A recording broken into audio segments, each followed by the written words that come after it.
What's up, everybody, and welcome to a brand new episode of the Hot Mic here on the John Rocha channel. I am John Rocha, joined as always by the Sneider himself, Jeff Sneider. How are you, Jeff? I always do this with the closet open. Jesus Christ! What is that? That's symbolism. That's There's a mess in there. Don't look in there. Don't look at me. Don't look at me. Hello, Johnny boy. What's going on, brother, man? How are you? How's your week? How are things? Things are good. Things are good. Were you on any new TV shows? Anything? What? They can be better. I had to burn a bridge this week. What? I mean, these people at Hulu. I don't understand. These comms professionals. Yeah. Paid hundreds of thousands of dollars to not communicate. It's as if communicating is the one thing these people are incapable of doing. That's a fair point. It was very, if you guys don't know, yes, last week I checked in with Hulu, which I never do, by the way. Yeah. And I couldn't have done here, and I should have just run it. Fucking shame on me. But I decided to be a nice guy and run it by them. And I gave everybody all this time about Cooper Hoffman doing this FX, like this Hulu pilot. Not a big deal in the scheme of things. Cooper Hoffman doing a TV show. Right. But it's like, they're like, oh, well, we don't really know. It's the weekend. It's the holiday weekend. It's going to be tough to get an answer. Like, give me a fucking break, right? I check in first thing Tuesday morning. No fucking response. Check in Tuesday, no response. Wow. And it's like, I have to leave at 6 o'clock for dinner. So if I don't hear from them, like, I'm posting the story at 6, no matter what. Right. At 5:43, they're like, hey, you can go and you're going at the same time with Deadline. It's like, what? It's like, no, that's not how this works. I'm going right now, and I'm going to use the same language and headline that I had before. Yeah. Like, pretending I never even got this email, right? Yep. Like, I'm going to say in talks. And so then Deadline posts after I break embargo. Yeah. But they backdated the story to make it look like they posted before me. Like they broke it before you did. Oh, my God. Dirty pool. Going on in this industry, on whether it's my competitors, whether it's the fucking publicists, it's madness on all sides. You can only trust me. That's all I can say. I don't know what's going on in the world right now. I'll tell you right now, you're all on an ice floe, and every week more of it gets chipped off. And so everyone is fighting for their last piece on the ice floe. That's basically what it is. And that's why friends are going to turn into enemies, and they're going to stab you in the back, and norms are not going to be adhered to. What? Say that again? And it's like, here's the thing. If I was the comms professional in charge here, knowing what I know about Jeff Sneider, all right, here's how you play this. You go to, and I don't know who the first call was. Maybe Deadline has been on it beforehand.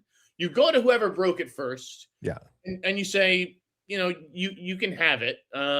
Or we can give you the female lead and something else. Oh, yeah. Right. Sure. It's called making a fucking deal. Yeah. So it's like, don't come to me and Rosie and say you guys are going to go at the same time and you have 15 minutes to write a story. First of all, I'm not in like the drop everything and rush a story up business anymore. I'm out of that business. I have a newsletter to plan and shit like that, and it takes time. So I don't do that game anymore at all. But again, come to either Rosie or I, because I'm, Deadline, she's just doing her job or whatever, if she was on it, and give us a deal. That's how this fucking works. And the fact that nobody knows that is crazy to me. Well, the question becomes, how many of these people who are in these positions now were trained by the people before them to understand the importance of the relationships, or have they been told by people above them now, doesn't effing matter. You do whatever you need to do, give them the story at the last minute, screw them, we don't need them anyway. Is that the kind of attitude that seems to be coming through? Because there are younger and younger people that are doing the comms now, Jeff, and how many of them really adhere to the old rules? I don't see that many do anymore. It's just like, this is basic human psychology, folks. Sure. This is like game show. I want to win a prize. 9 times out of 10, the thing that they offer me, is better than the thing that I had. Right. Like, truthfully. That's how it goes. It usually pays. I won't say always, but it usually pays to play that game. Got to play that. I don't know what this sharing fucking. What is the point of me sharing a cast exclusive with Deadline so that I can send it to my 10,000 subscribers or whatever while they blast it to 7 million people? What the fuck is what? That it doesn't matter. That's a fair point. Yeah. Well, there you go, ladies and gentlemen. There you go. Welcome back to the old hot mic, motherfuckers. At the old mic. Well, listen, we got so much to get into here on the show today. A lot of movie, TV news as well. A lot of personality news we're going to get into here, certainly here on the show. We appreciate you all hanging out with us already. 350 of you joining us right off the bat live. Thanks so much. Please remember first to hit a like on this video as you come in to watch the show. We'd appreciate that. Don't forget to subscribe to the channel, subscribe to Jeff's newsletter at theinsnider.com as well. And send in your Streamlabs and Super Chats as we go along. We got 2 Super Chats already. Let's get that number to 50. Would love to have 50 Super Chats by the end of the show. We got so much to cover. We want to hear from you all as well. But Jeff, let's talk about this story that kind of broke here. There's a new write-up in GQ that came out about checking base with all the Star Wars projects that are coming, of course, now after Mandalorian and Grogu is out. The lines in this article has kind of caught people's attention. And that is that the Simon Kinberg trilogy is supposed to be developing a trio of films that are reportedly intended to function as episodes 10 through 12 of the ongoing Skywalker saga. So that is interesting to hear that it's supposed to be operating as the Skywalker saga continuing, because a lot of people were led to believe that this Rey movie is coming, that Rey and Finn are coming back, Poe Dameron might come back. This might be part of the trilogy. So is the Skywalker Saga trilogy meaning Luke and all them, or Rey, who took the Skywalker name at the end of this last trilogy, is the Skywalker Saga? What are your thoughts here? That's hard to say. I mean, to me, they're all the same thing, aren't they? Aren't they part of the same saga? I guess so, because Luke trained her. I guess you could say that. Sure. Yeah. I think that is what they mean. So I don't understand why this was news at all today. How long have I been saying this on this show? I mean, it was basically said when the project was announced that Kinberg's movie is intended to serve as episode 10, which means that the other 2 movies would be 11 and 12. But there wasn't a confirmation that it was supposed to be the Skywalker saga continuing. There were rumors that it was going to be Rey and all this, or a new story being told in this trilogy with new characters and new approaches. But saying ongoing Skywalker saga implies that this area of the universe that a lot of fans are like, please, can we stop getting Skywalker movies? We'll continue now into this trilogy. So is this part of them playing it safe, Jeff? Because we've seen them move out some of the sequel characters from even the Disney parks from the Star Wars land to move in the original trilogy characters. They brought back the John Williams movie. So is this a much more concerted effort to bring back what was best about the stuff in the past? I just don't think it's time for a complete reboot, right? Like, right. Waited, what was it, 1977 to what year was The Force Awakens? 2015, I think. Yeah, 2015. All right. Yeah. So that was what, 23, 38 years, It hasn't been 38 years yet. So I think what they're trying to do is just continue a story that people are invested in. Yeah. It's not, it just wasn't, it didn't surprise me. I don't know what the big deal is. Of course, I thought we were always talking about the Skywalker saga. I'm not sure. I guess what's new today. No, some of the fans thought that they were moving away from the Skywalker stuff and we're gonna like open the door to new characters, new possibilities, new things like that. But again, going back to the Skywalker name, you can technically get away with it because Rey took the name of Skywalker. You are still continuing that, but not necessarily. He's gonna be back. Like, just like you've sort of been saying that Finn would be back. I've been saying that Rey will be back. I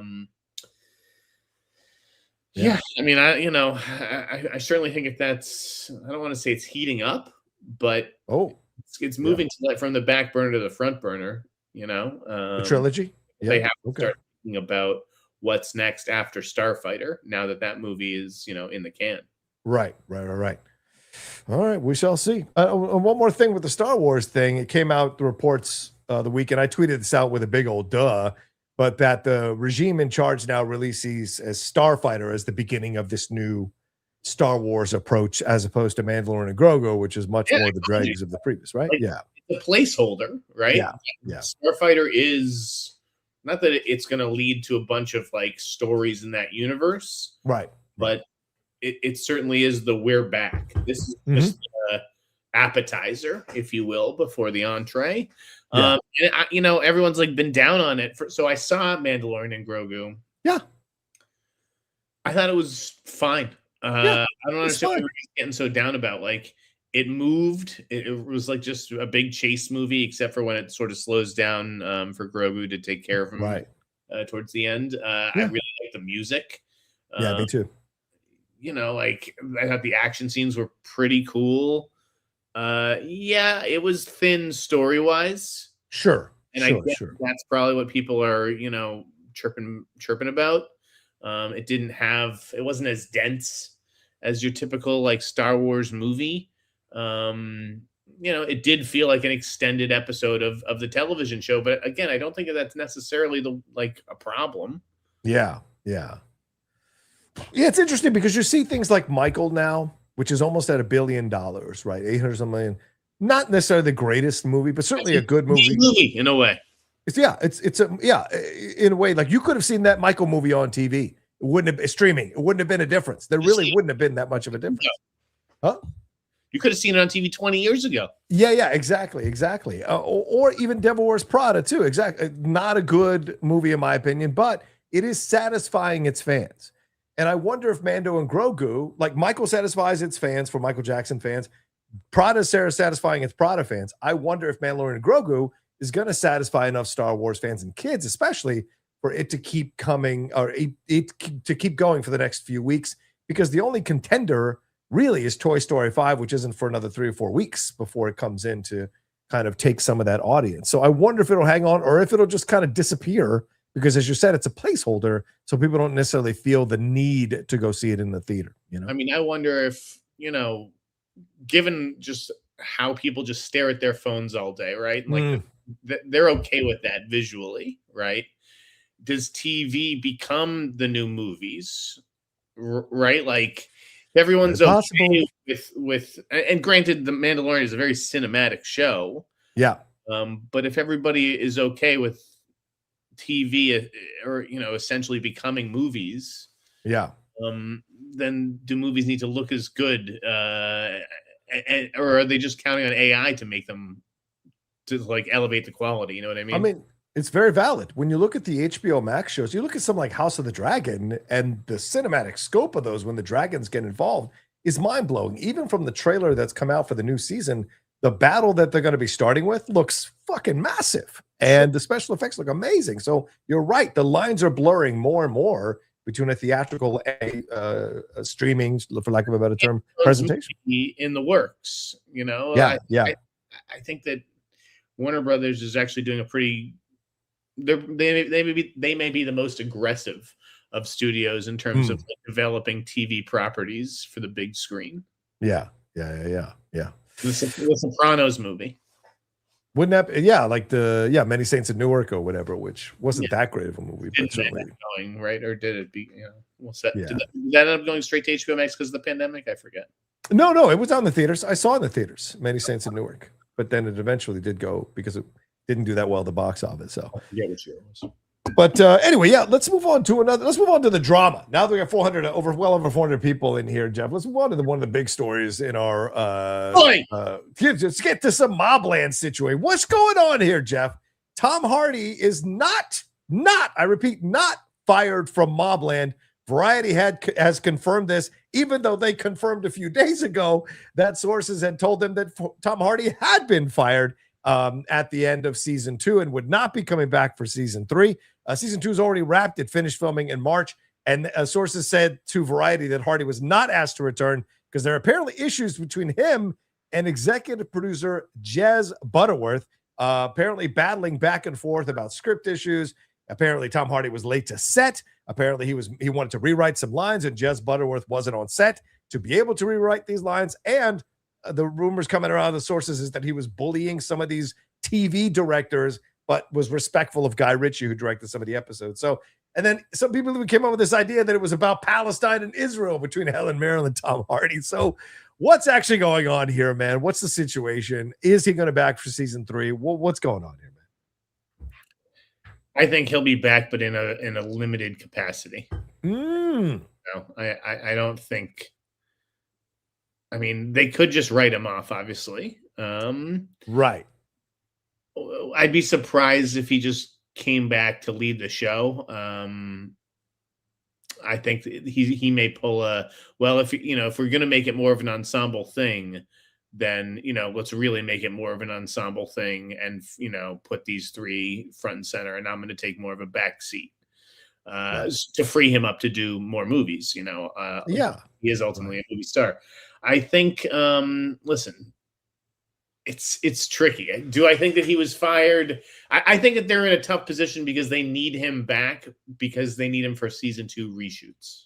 Oh, good call. Since they just finished wrapping, you're right. Right. Like if this show was like coming out next month and the screeners are already being edited and everything, like that'd be one thing, but they still need him on set to complete the reshoots. Right. And that means playing nice right now. Yeah. I do think that there were probably some HR, like this is like an HR thing, right? Yeah. When something like this happens, it always like goes through the proper channels, right? Because of lawsuits and everything. So I'm sure it became an actual HR problem. Yeah.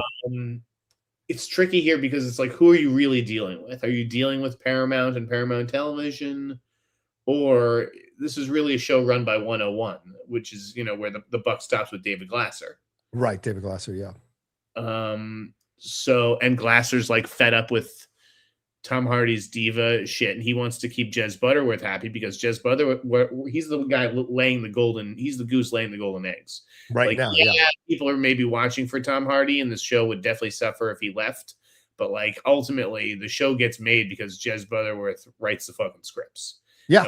Maybe they're late, and maybe he doesn't really have time to revise them the way that Tom Hardy would like to see them revised. Right. Clearly, there's a problem with Jez not being on the set so much, and Tom not maybe respecting him because he's not there. Right. Like, who the fuck are you? You're just like the guy who faxes us pages. Like we're here like fucking making this thing, and where are you? And that's why he respects Guy when Guy's directing him on set, because obviously they do have a history and they go back. But he's the sort of movie star who needs to be babysat and tamed. And when Guy hands it off to other directors, I'm sure he is a bit of a problem. Yeah, these are the things where like you see the Brando-esque comparisons to Tom Hardy, being the brooder, being the big guy, being the guy who will put his foot down and maybe want to rewrite scenes. And you can see this, and it seems like there's complaints on all sides with this because Tom Hardy, essentially from the sources, is saying like, well, Jez was submitting these scripts kind of too late. I didn't have enough time to prepare. And then if I want to rewrite some of these scenes because I think you're making the focus much more Pierce Brosnan and Helen Mirren when I'm the star, you're not on the set for me to be able to have these conversations with you about it because you're off writing The Agency or you're writing the Sam Mendes Beatles movies. You're not here on the set. So I think it can be a frustrating thing for someone like Tom Hardy who's like, wait, I let my name. It ain't geriatric Helen Mirren and Pierce Brosnan that is bringing people to see this show. It's me. The electricity is me. No offense to them. They're great actors, but the electricity is me. It ain't Patty Considine. It's me. And so I can see how he can take a little bit of like ego ownership of that and push that a little bit because he doesn't want it to be about them. He wants it a little more to be about him. I don't think he'd come back at a limited capacity. I think it's either all or nothing. Like either I'm back as the lead and you regress them back to being part of the ensemble, or I'm gone, because it doesn't make any sense for him to do small bits here and there. It's a waste of his time as an actor, of his prestige and his note. It doesn't make sense. I don't think you pull a Kurt Russell in the Madison with him. Is what I'm saying. Yeah, it's tricky. I think that the show doesn't need him.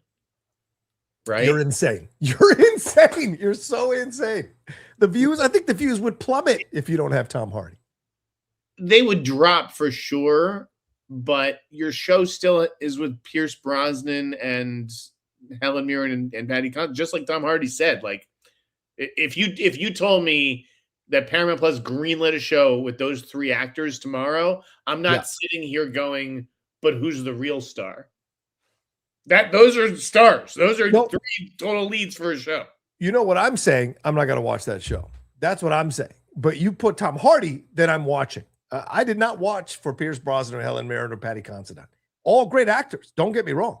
But Tom is the electricity, man. Yeah, I'm watching Tom is why I watch. And it's like, I'm watching The Gentleman because it's Guy Ritchie, and it's because I like The Gentleman.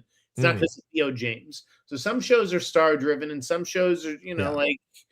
I also think that Tom Hardy's playing a guy who's a middleman, right? And it's tough to be in the middle of everything.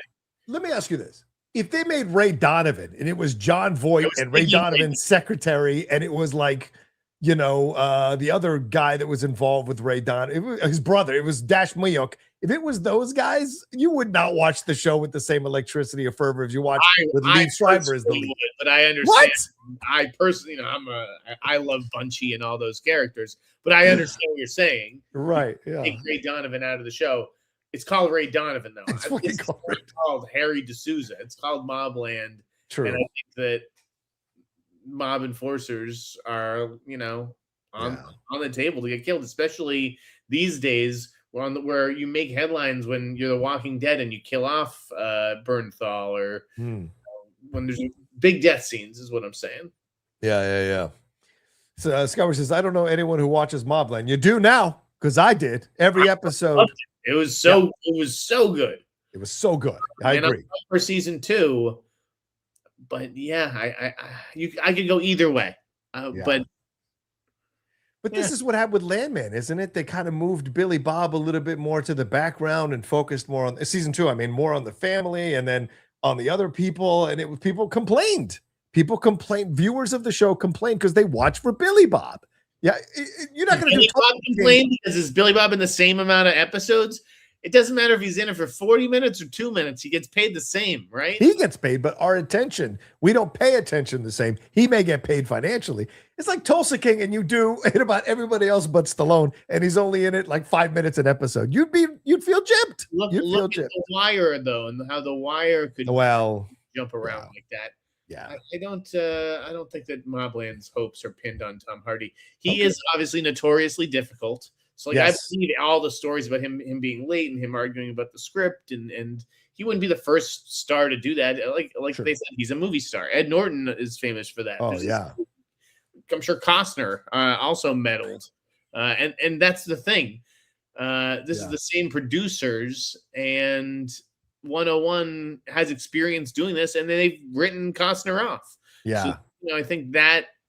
Like, what's interesting about this too is like the Bellany of it all, right? Yeah. Who put Bellany up to that and used that terminology and said, you're not going to be back for season 3. That's right. Like it's coming from Glasser. Right. Because this story broke on Puck News. You're right. Exactly. Yeah. Right. Who told Bellany this? Right. Yeah. It's like I know people who have heard things here and there, certainly about Tom's behavior. But like, I don't think Jez Butterworth, Guy Ritchie, these are all powerful people in Hollywood, and they're never a walk in the park. Yeah. Same. What do you think is being negotiated? Do you think it's Tom Hardy and Guy Ritchie with Mirren and Brosnan and Patty and maybe Glasner and Butterworth? Do you think they're all sitting down around a table right now having a meeting about this? How do you think this is being solved? I think that they're trying to get Hardy in a room with Jez and trying to get them on the same page, right? He's the engine pumping out these pages, Butterworth. Yeah. Hardy is the engine driving the show, essentially. Yeah. And they do need each other. So I think that's where the tension lies. Yeah, normally I would take the side of the actor in this situation, because I do think writers or creators sometimes get a little too far up their own asses about how great they think they are. But in this case, Jez has a track record, and you can't argue with it. I love The Agency. I love first season of Mobland. Looking forward to these Beatles. That's picks. The problem, though. He's like they said, he's spread thin. Yes, right. Have The Agency season 2, right? The screeners just came in for that, so obviously he's been busy, working on that show at the same time. Yeah. And also he did the Beatles movies. Right. So he's got a lot going on. And in those. So that's a lot. Right. But this is what happened to Taylor, and the show suffered. So you have to wonder where the breaking point is. Taylor Sheridan. Right. That's the other thing. Not everybody can juggle all these balls. That's true. Juggle balls. Yeah. Go ahead. Yep. Again, I think the fact that it's being walked back already, seems to indicate that he will be back, if not just to complete season 2 reshoots, but in some capacity for season 3. I'm just not convinced that it's going to be like, all right, Tom, we hear you loud and clear, and we're going to push all your co-stars to the back and feature you again. I think it's going to be like, listen, the show doesn't need you like it did to launch, right? People are invested in the characters in this world and the storyline. You can take a bit of a step back and take on more movies, which is probably what Tom Hardy wants to do anyways. Yeah, you're probably right. You're probably right that on that end. Yeah, maybe this is a little bit of like him acting out because he wants out of the situation and what have you. So very possible. I mean, even like the variety story, like they clearly had a source or sources. I'm gonna say sources. Yeah. With like good, like who worked on the show and had good insight into what was going on. Yeah. But if you read those quotes closely, the writer, who again, good details and scoop and everything, but like, writer has no idea what's going on. Yeah. If you read those quotes closely, the sources are like, there's 10 different ways to kill him off, and who knows what'll happen. Like, they're not a decision maker. I think also the decisions haven't been made yet. But Glasser was Harvey's number 2. Yeah. So Glasser learned how to operate watching one guy. Yeah. He's tough to deal with. Yeah. He ain't gonna let Tom Hardy push him around. That's for fucking sure. Yeah. So yeah, interesting. Be interesting to see how this all plays out. But it certainly adds a whole nother element now going into season 2. People are like me are gonna watch to be like, well, what is this? What is going on here? Are they moving him out, moving him in? It's too much Pierce, too much. I mean, I felt that way at the end of season 1 of Bob. I was like, it's a little too much Helen Mirren, a little too much Pierce Brosnan. Bring me back my Tom Hardy. If there's going to be less of Tom Hardy, you might lose me as a viewer by the end of season 2. The best thing about the show, without question, not even a question. I don't know about that. I think she's good, but the role is nonsensical at times. But yeah. Okay. And Pierce Brosnan, like him going into the prison at the end, like I could have the whole season just about that. I don't need anybody. You know what? I'm not gonna lie to you. I would watch a season of him in the prison. I'm down with that. I won't, as a kind of an offshoot. I'd be down with that. Well, we'll see. We'll see what happens. I just cheer for Tom, man. I know he's difficult. I know he had those issues with Charlize Theron on the set of Mad Max, but like, I just like him so much as an actor. I think he's so electric. I mean, he's such the best part of Peaky Blinders outside of Cillian Murphy. Whenever he shows up, it's the best part of Peaky Blinders. He's just one of these singular talents, and you want him to find those things that he's good at, man. So he belongs on the big screen anyways. Yeah, that's true. That's true. Well, let's move on to this. Speaking of the big screen, Disclosure Day had a final trailer drop this week. Jeff, my reaction to it is up on the channel. People want to see, but a lot here in this trailer, Jeff. And we also had some first reactions from people who got to see this movie probably ahead of the junket. Our friend of the show, Drew Taylor, said, I can't remember the last time I loved a Spielberg movie as much as Disclosure Day. Thrilling, funny, deeply emotional, and impeccably acted. Disclosure Day from Bill Bria there, IndieWire, saying is the weirdest, or Bill Bria says the weirdest movie Spielberg's ever made. Complimentary, breathtaking compositions. David Koepp's X-Files meets the Bible script in one big high-wire act. Jen Pimpel from the IndieWire.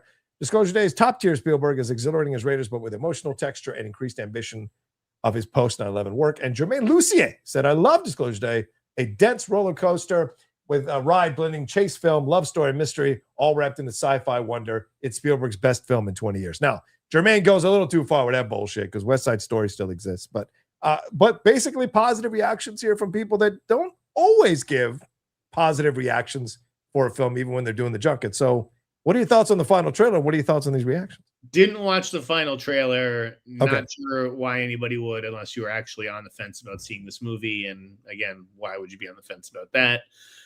So I have not wanted to spoil it any more than it has already been spoiled. Not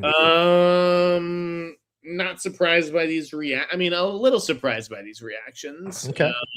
Not surprised by the love for Emily Blunt. I've heard that Blunt is like fantastic in this movie.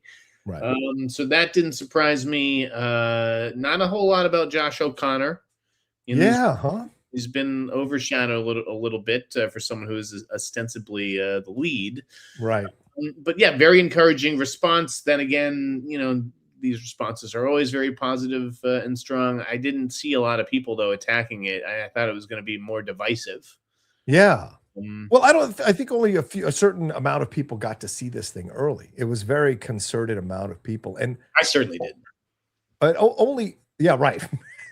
But and the other names I didn't include, there were other reactions. There were only 2 or 3 other reactions, so there wasn't that many people that got to see it, or people did get to see it, didn't post their reactions because maybe they didn't like it.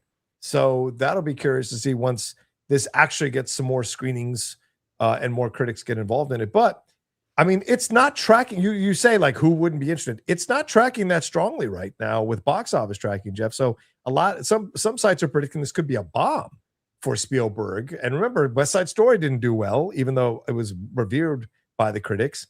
So is this possible with the box office tracking being kind of slow? Is this a possibility that this is not going to do as well? And so these reactions and this final trailer with Spielberg narrating this final trailer, he is in the final, which I've rarely seen. Yeah, I mean, I think he's in trouble when you're having Spielberg.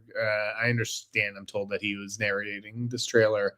Yeah, like a last ditch resort to try to drum up some interest.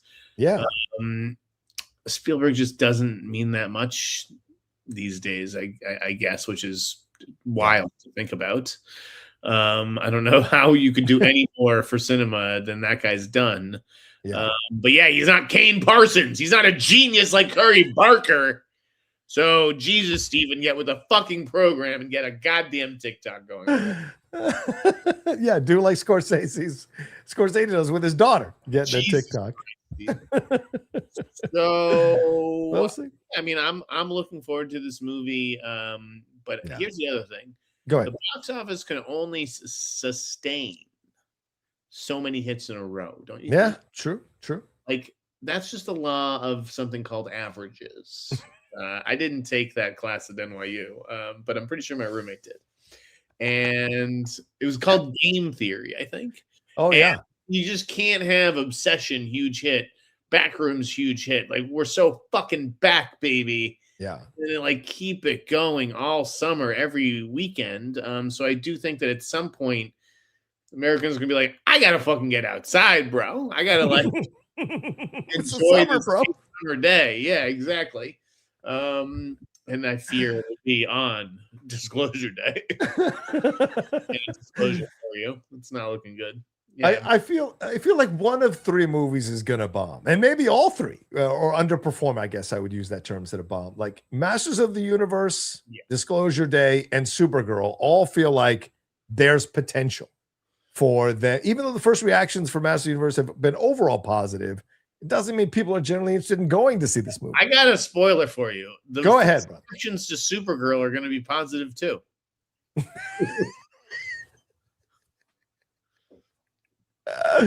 Well, yeah, because Warner Brothers curates very well who they invite to see these things first, of course. But I think Jermaine Lucier does like give you his. I think Drew would give you his honest opinion. I like Drew and Jermaine. Those are my boys. G-Baby's my boy.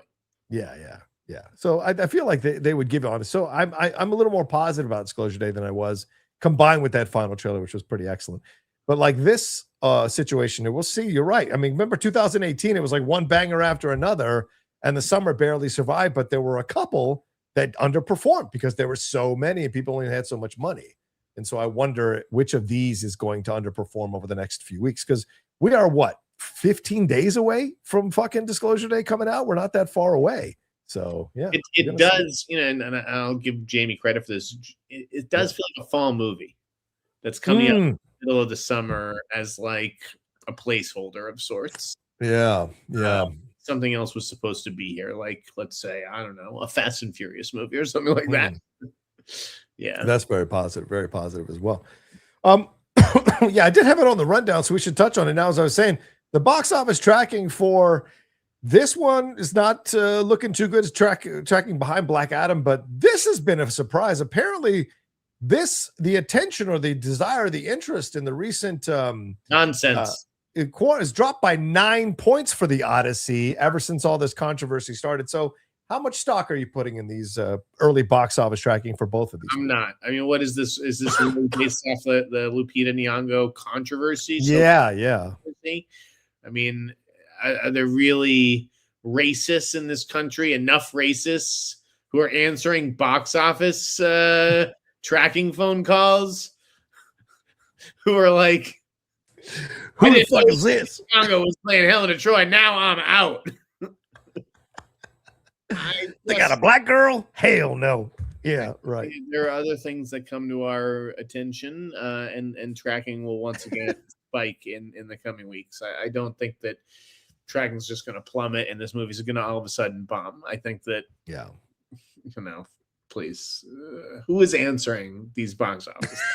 I think they're talking to people outside the theater, Jeff. I think that's how you do it. Well, who is stopping to talk to these people? The people with absolutely nothing to do with the rest of their day, who are like, you know what? Sure, I'll buddy up to this guy. Like, what? Most normal people can't wait to get the fuck out of there and go home and get back to their lives. Like, who is answering these things? I don't know where this data comes from. Bro, there's a lot of lonely people in the world who want to talk to people. And so, you never know. I've seen them outside movie theaters, people with the clipboards. They're either inviting you to a movie or they're asking you about your interest in a movie. I've seen that all the time I was living in LA, especially outside the Burbank. You can have like 39 white people in a movie, right? That were announced. This is the whitest cast of all time. Everybody's joking about it. And people are going to be like, the Odyssey. Is that the one with that black girl?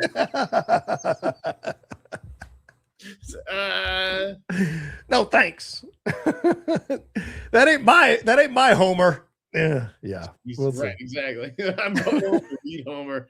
I'm going to read the book instead. Oh, we'll see. Okay, let's move on to some trailers here, Jeff.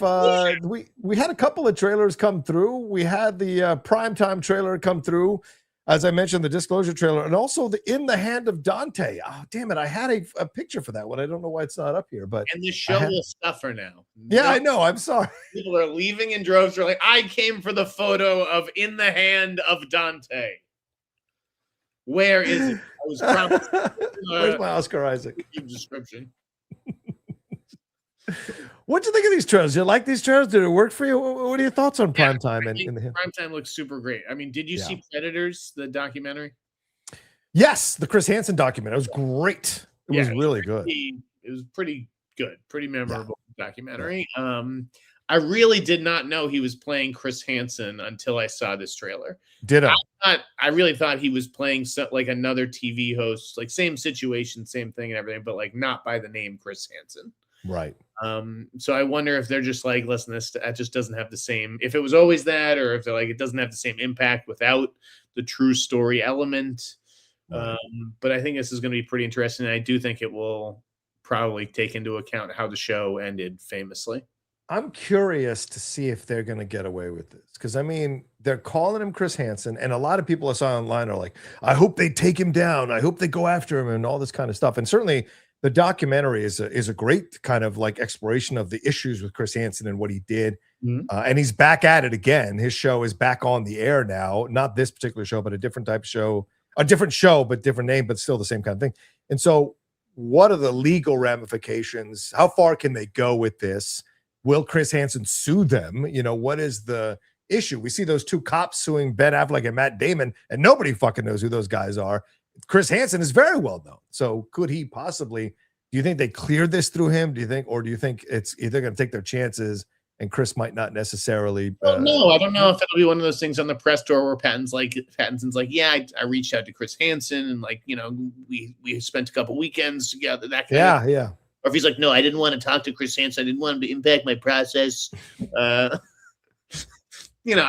don't know which way it'll end up going. I'm sure Chris Hansen was probably aware that it was about him. Yeah. I don't know how this will do at the box office. I mean, this isn't like one's like favorite idea of like subject matter, and he doesn't have Zendaya this time. It's a good point. Yeah. So, but I've heard really good things about this movie. So I'm fucking looking forward to it.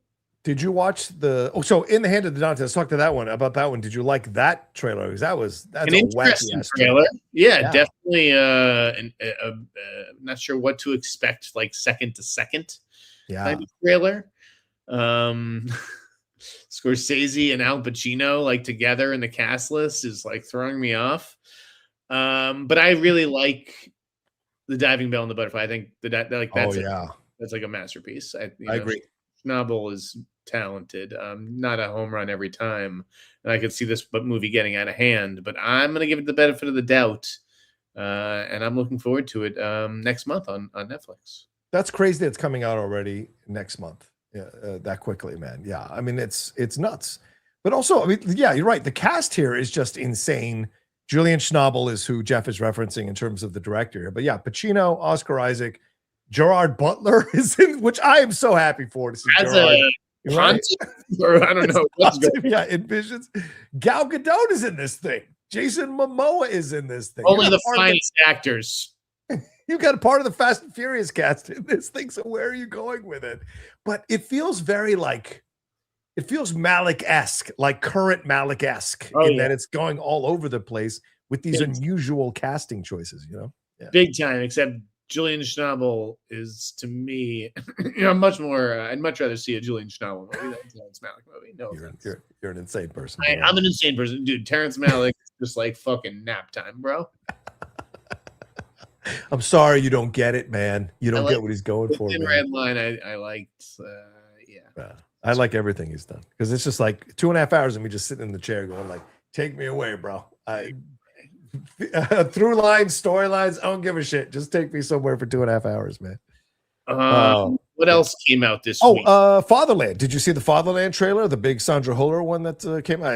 She's going to get nominated. Why are we paying 2 seconds of time to that? No one because she's going to get nominated for this. Everyone says it's coming out of the festivals. Yes, for this movie. Yes.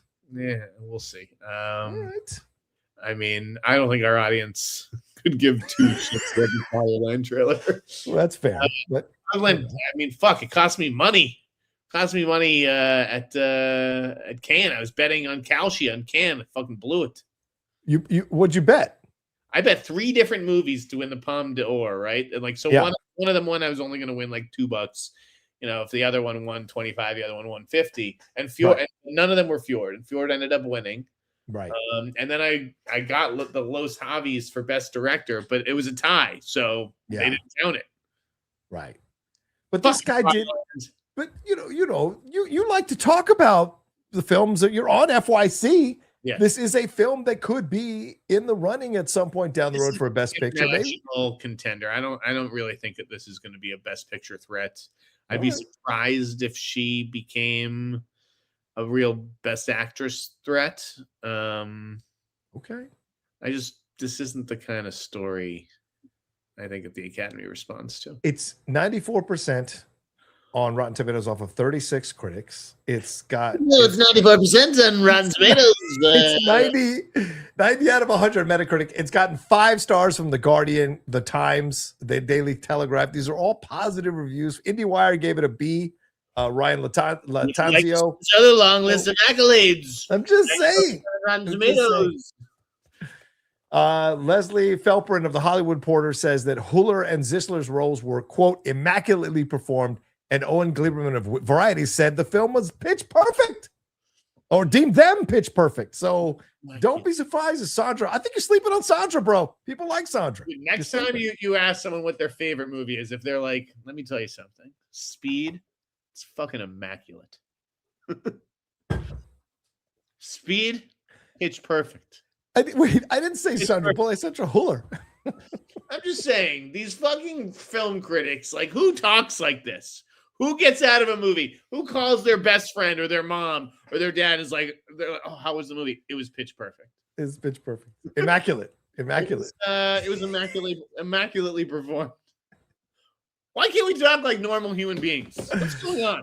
What are we doing? What's going on? I cried a tear. That's the goal now. They want me to talk like fucking ChatGPT robots. Oh, good segue, Jeff. Let's get into the AI section of the show. And remember, ladies and gentlemen, we're at the half hour or 45-minute mark. Please remember to send in your super chats here. We're at 20, I think 20 of them. I want to get to 50 by the end of the show. Send in your love. We could use a big show here. We haven't had a big show in some time, so please send in your love through the super chats here throughout the show here. But let's get into some AI here, Jeff. Stan Lee has apparently shared his AI likeness with Elevenlabs. He struck a deal yesterday, an expansive deal with Stanley Universe, the joint venture between Genius Brands International and POW Entertainment, to add the late Marvel Comics writer's voice and likeness to the Elevenlabs iconic marketplace. You can now, which it has a collection of celebrity personality voices and likenesses. One of the things you can do is create a comic book using Stan Lee. This is a panel they put out, an AI panel of Stan Lee saying, so it says to him, I says, Excelsior. These are the kind of things you can do in this course. This has caused a shit ton of a reaction from people who are, superhero comic book people who are mad that Stan Lee's people, family, whatever, essentially sold his likeness. So what are your thoughts on this happening here and the reactions from people here? Don't you understand? Stan Lee belongs to the fans, not his family. Why should they be the ones deciding what to do with him? It should be up to the fans. Holy shit. Stan Lee's family is so hard up for money that they need to license his fucking AI. Yeah. What do you want me to say? Like, if he gave them that power and consented to that, if they believe that it was one of his last wishes, like, more power to you. The only thing I'd want an AI Stan Lee for is like someone to like read me comics. Like, well, it's funny you say that, because that's one of the features of the Stan Lee voice in Elevenlabs when you sign up is he will read one book a month for you, one classic book. Right now, the new title in the public. Is he busy? Is the AI Stan Lee busy? AI Stan Lee in June, this June, will read Treasure Island for you if you sign up for this thing. You will hear Stan Lee reading you the entire book of Treasure Island, and they're going to do this every month with Stan. Marvel comic. Yeah, but they're going to get to that point, I think, where eventually he's going to read the Marvel comics. But you have to add description, so you can't just read the dialogue. You have to add. So will they be able to add description? I want to get my Waze directions from AI Stan Lee. I'm gonna take a right on Sepulveda and have him be like, Excelsior! Every time you take the right. Excelsior! He made it home, true believers. He made it home. Oh, man. It's crazy. By the way, on these likenesses, Elevenlabs has Michael Caine, Judy Garland, Burt Reynolds, David Hasselhoff, and Albert Einstein. So there you go. True believers would have taken that left on Highland on red, you pussy. You fucking this up reminds me of, and then insert comic book writer messing something up. So it's interesting. But you see people getting upset, and another thing people got upset about this week with AI. Another thing, give me another thing that we are upset about. Amazon MGM has gone full in on AI. They announced that they have created 3 projects that are going to be high quality cinematic entertainment, but use Amazon's AI tools in order to create them. The announcement took place during the tech company's AI on the Lot event in Culver City. How the fuck were you not invited to this, Jeff?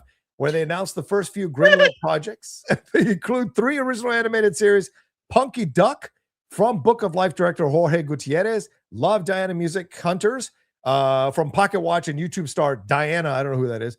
And the third series is Cupcake and Friends from BuzzFeed Studios, which of course this week was bought by Byron Allen of all people. But Jorge Gutierrez is getting shit for this, Jeff. He posted, there's a few posts that were put out about him because he talked about AI and was kind of negative about AI in the past, said that AI is like having sex and then they hand you the baby. But he put out his own tweet saying, I understand a lot of you are happy for me. A lot of you are really angry at me for experimenting with AI at Amazon. I'm going to leave the comments open so you can get it all out and hopefully feel better. But any death threats will be reported. Anyone threatening Sandra and my son, Luca, will report those too. Come at me all you want and need. Just leave my family alone. So it's getting hairy out there for creators, especially if you do sell out. Nobody wants to hear this. I know, there's a guy who keeps harping on me for it, but anyone who is of age to tweet back at Jorge Gutierrez, guess what? You're not the fucking audience for fucking Punky Duck. Okay, that's fair. Punky Duck's audience can't tweet yet. They don't know whether they're looking at AI or fucking animation or CGI or any fucking two letters of the alphabet. They're still learning the fucking alphabet.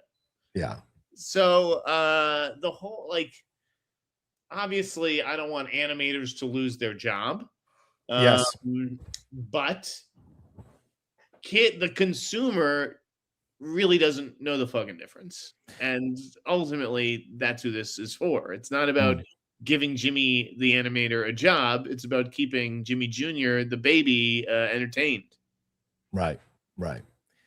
Yeah, this is interesting because, I mean, Jorge, I love and respect Jorge. He follows me. I follow him on Twitter. Book of Life is one of my favorite films. I talked about it on Collider a few times. And what's that? This is the wind-up. This is what Rocha does. I like this. I like this. I like this. But I will say that I think it's fair for people to call him out, especially if he was negative about AI in the past. And I think Jorge did. I think Jorge was great to post that tweet and say, get it all out. Just don't threaten my family, but get it all out. I know you're upset. Nothing's going to stop me doing this, but get it all out. And so I appreciate the fact that he was willing to step up and take the hit of it and be public about it. I actually respect that. And listen, creators, and listen, a Latino animation creator, you want to talk about slicing the pie really fucking thin in animation, there's not a lot of opportunities for people like that. So maybe there was something here that he wanted to experiment and explore with, and he can tell this story. And you're right, Jeff, this story might affect a lot of kids in a positive way who watch it, depending on the message of the story. And so you're getting it out there in mass consumption. Does it feel like he's selling out? Does it feel like he's like shitting on the comments he made in the past? Yes, but right now, bro, you know what it's like out there. It's a dog-eat-dog, cutthroat world, even more than ever in the entertainment side of business. People want to feed their families. This is the approach. You can't feed your families on dignity and morality at times. So, principles. So at times you've got to make a little bargain with yourself about being able to get your projects out there. So I understand the anger, but I respect, him. So if Amazon is going to experiment with AI, right? Yeah. They're going to hire someone to do it's either him or another person. It's not like him or a crew full of animators. Right. It's not 12-year-olds that they're handing these tools to. Yeah, exactly. Someone's going to take this job. So why shouldn't it be him? I do kind of find it funny that it's all like framed as experimentation. Like, I'm just experimenting, bro. Yeah, it's true. Safe. Anything wrong with that? I didn't inhale. Like I didn't inhale the marijuana. It's like you should just. Oh no, you're not experimenting. It's fine. Yeah. But we are all learning, right? I mean, it's fair to say that. I think he's learning as much as we all are to some extent. Yeah. I get it though. I mean, people feel really betrayed by it, the AI stuff, and when creators invest, like I felt that way about what's his face, Aronofsky, doing that ridiculous 1776 AI bullshit that was terrible. You actually felt betrayed. Like, would you not go see his next movie because he probably not AI? Yeah, probably not. Yeah, sure. Wild to me. Yeah, just because I know with you because you have a sliding scale of principles and morality always depending on the situation. And I'm not judging you. I'm just saying you do. But for me, there are certain things. Have a sliding scale. But I mean, Spielberg came out this week and said he draws the line at AI.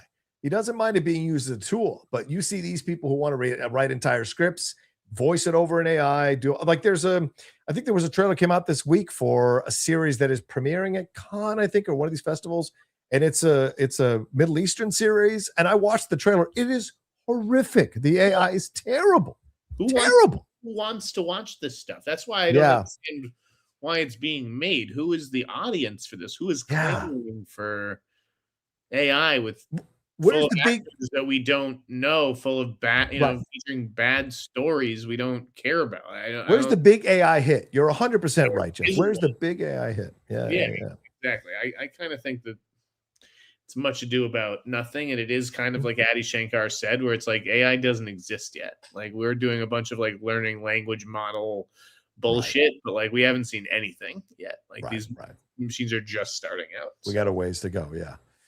Well, let's move on to some controversy here. 530 of you joining us. Jeff, what is going on with this Backrooms controversy? What is this? There's a ghost director rumor. How many controversies can there be in a single week? I mean, come on. What are your thoughts on this? People are claiming that he didn't direct this movie, that there was a phantom director, and then Duplass had to come out and say, "No, I was on the set. He totally did it. He was composed for a 20-year-old." Yeah. So, what are your thoughts on this? What's going on here, man? I think there's a lot of jealousy. Ooh, because he's only 20 years old. Yeah. Please dive in on this. I think a lot of people are jealous that he, created his own thing. Because a lot of people love talking about creating their own thing and they never create it. Right. So that's step one. He created his own thing. I'm jealous. Yeah. He had the balls to do what I didn't do. Step two, it was successful. Step three, got him a fucking A24 deal. Step four, it's just like all these things. And so I think that there's a lot of resentment around this kid. Understandably so. There's a lot of bitter people out there. I think that, there probably were people who mentored him closely. Sure. And so, I don't mind giving this up as a little hot mic. Like there were rumors about Oz Perkins, right? Yes. I don't think Oz Perkins fucking directed Backrooms, because from what I hear, Backrooms is actually half decent. So it couldn't have been Oz Perkins. But I do hear that Oz Perkins and Kane are working on something together. Okay. Oh, I don't know if it's at A24 necessarily, but I do hear that they are in cahoots on a project together. Officially. Interesting. Subscribe to the Insider newsletter. He said a week or two ago about we talked about like the Backrooms box office, which is, I think that's the story. Like enough about this like phantom directing. Okay. Same thing with Curry Barker, right? Like someone else directed the movie. Like what? Like, and I love how everyone has these theories, but no one had these theories when it came to Michael. Oh, right. Yeah. Everyone's like ghost director on this movie, ghost director on this movie. Nothing about those Michael reshoots having a ghost director. Anyways, the box office is going to astound. Yeah, so 50 million is what the projection is. Right? We had said 20, right? It was the reports had said 20, and I'd said, John, it's not going to be 20, it's going to be closer to 50. Yeah, that's what you said. Yeah, it's looking like it's going to be closer to 70 now. Wow. I think it could be as high as 70. I think it's going to be a true phenomenon that will somehow coexist at the box office with Obsession, which I think is going to put up a fantastic third weekend as well. Yeah. And it'll draw people who, are maybe think Backrooms is too weird. Yeah. Or too young or too sold out. And it's going to be a big weekend for the box office. This kid, Kane Parsons, has a very bright future. It might get to 100 million over the weekend, Obsession. And this is projected at 40 to 50, but you might be right, because we've seen so many films already just this year alone that have gone over their amount. Even Mandalorian Grogu, only by a few million, still overperformed from the predictions. So it's very possible that this thing blows up, Where are we at with horror, Jeff? With Hokum and Obsession and Passenger out, and then this, like, are we in this like mini? There's too much horror. That's what I'm at. Like, are we in this mini independent renaissance? But then it's also getting overwhelming for the audience. I mean, they're lottery tickets, right? They're low cost lottery tickets. Right. Session is a lottery ticket, $750,000 paid off, hit the jackpot. Yeah. Hokum. What could Hokum have possibly cost? Like 3, 5, 10? It's relatively low budget. Flopped basically. I don't know how it's actually doing, but it doesn't seem like it did very well. Budget was $5 million. So far, the box office is 23. So it's made money, You could argue that. It wasn't huge, but it made money. Maybe arguably a little bit, but not much. And Passengers, same thing. So it's like every now and then you're gonna have like breakout movies like Long Legs, like Obsession, right? Like Backrooms. But for just as many that break out like that, you're gonna have a movie that will either underperform, or just won't. Will just be a single. Right. This is gonna be a home run. This is like a grand slam, is what you think is going to happen. Backrooms. Yes, Backrooms is going to be absolutely huge. But in general, the market is it's oversaturated with horror, and you kind of need. That's why it helps to have like your own fan base, like Curry Barker had, or like Kane had for the series. Right. You can't just show up without it being based on any IP, like Passenger. Right. That's why. I mean, why is The Mummy called The Mummy?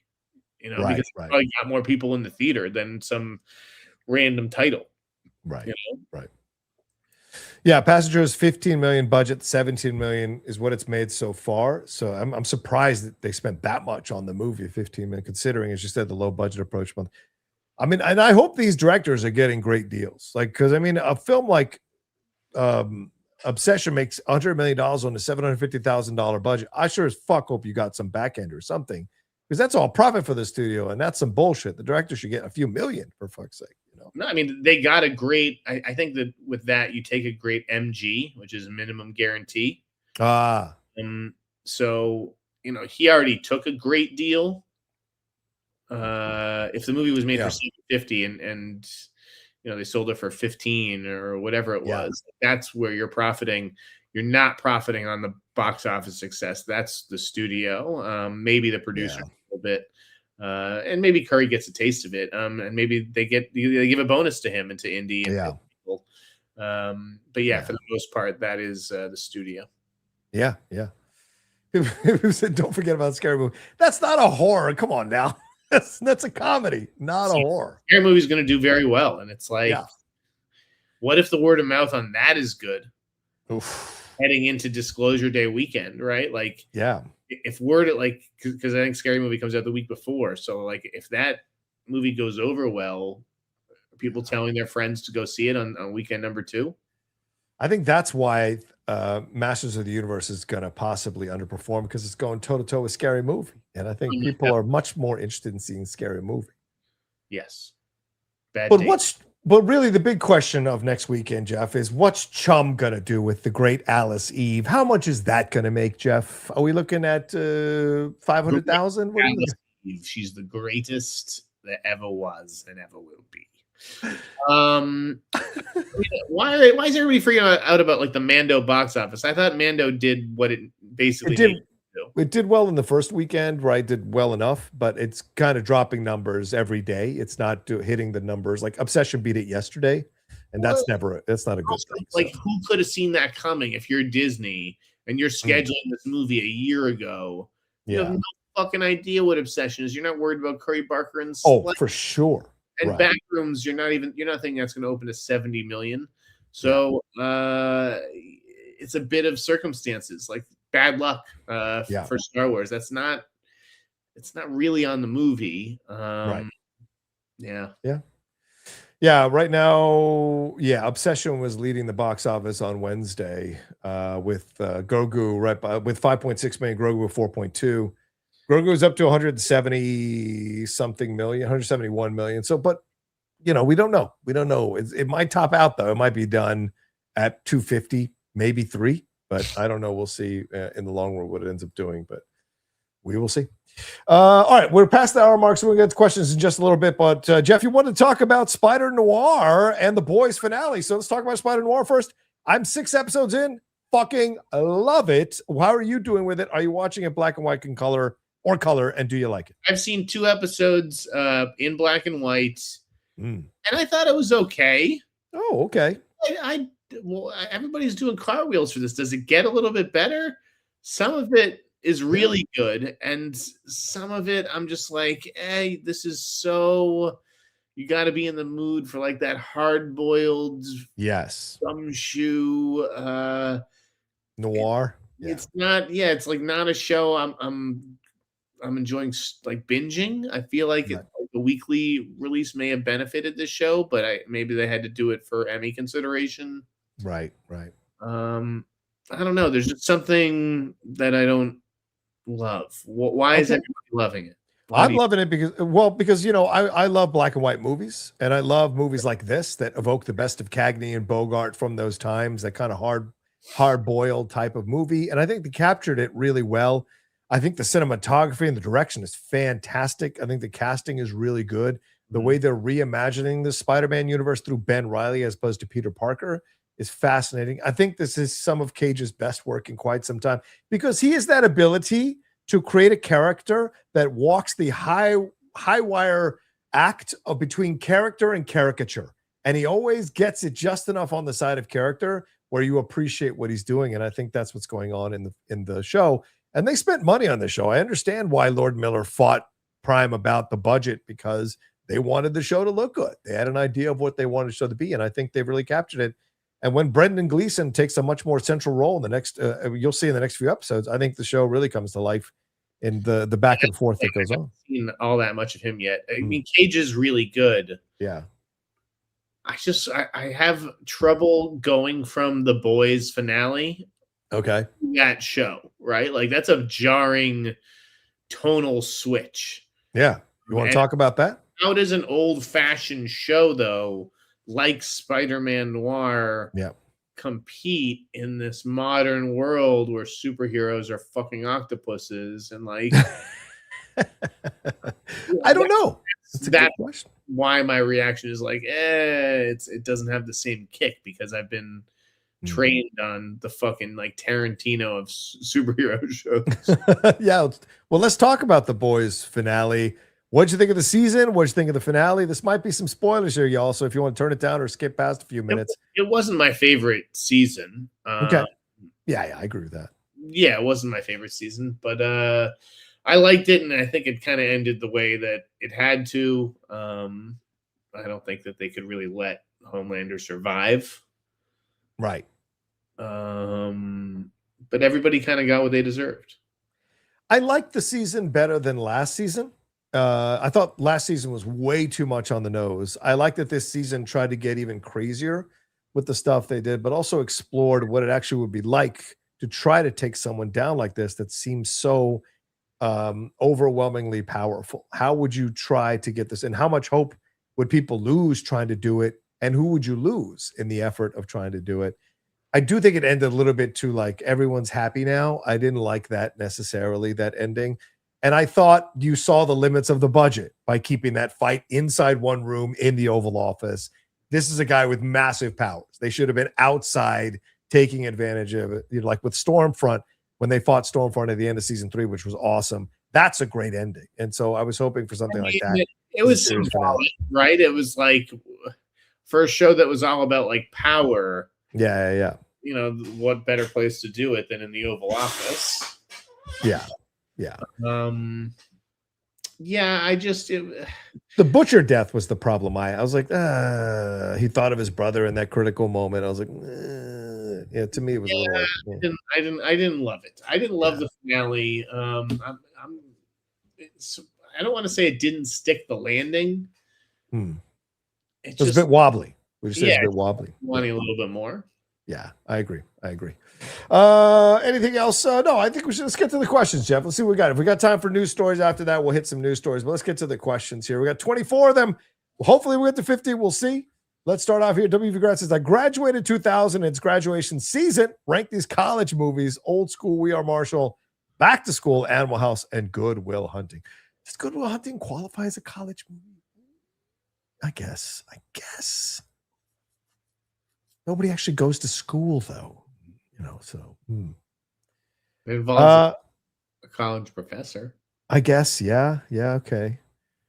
I'll say Good Will Hunting, Old School, Animal House, Back to School, We Are Marshall. That's what I'll say. Jeff? Good Will Hunting, Old School, Animal House, Back to School, We Are Marshall. Yeah. LA Nerd Girl says, up LA. Jeff, thanks for bringing up Willow's Bay on FYC. In my honest opinion, it's the best show on TV. It's like Stephen King writing Parks and Rec are either of you watching? Well, I imagine if Jeff brought it up, he's watching it. I hope. No, I actually haven't. I've seen all the other Apple shows. At first, like the description didn't really entice me. The trailer that they released, I thought looked good, and now the reviews have sort of bolstered that trailer. So it is on the watch list. It's just got to wait a while. Yeah. I haven't watched one episode, but I'm a big fan of. Oh, damn it! What's his name? His name came out of my head. He Perry Mason guy, Matthew Rhys. I'm a big fan of Matthew Rhys, so I'm curious to see if Willow's Bay is good. So yeah, I want to see it.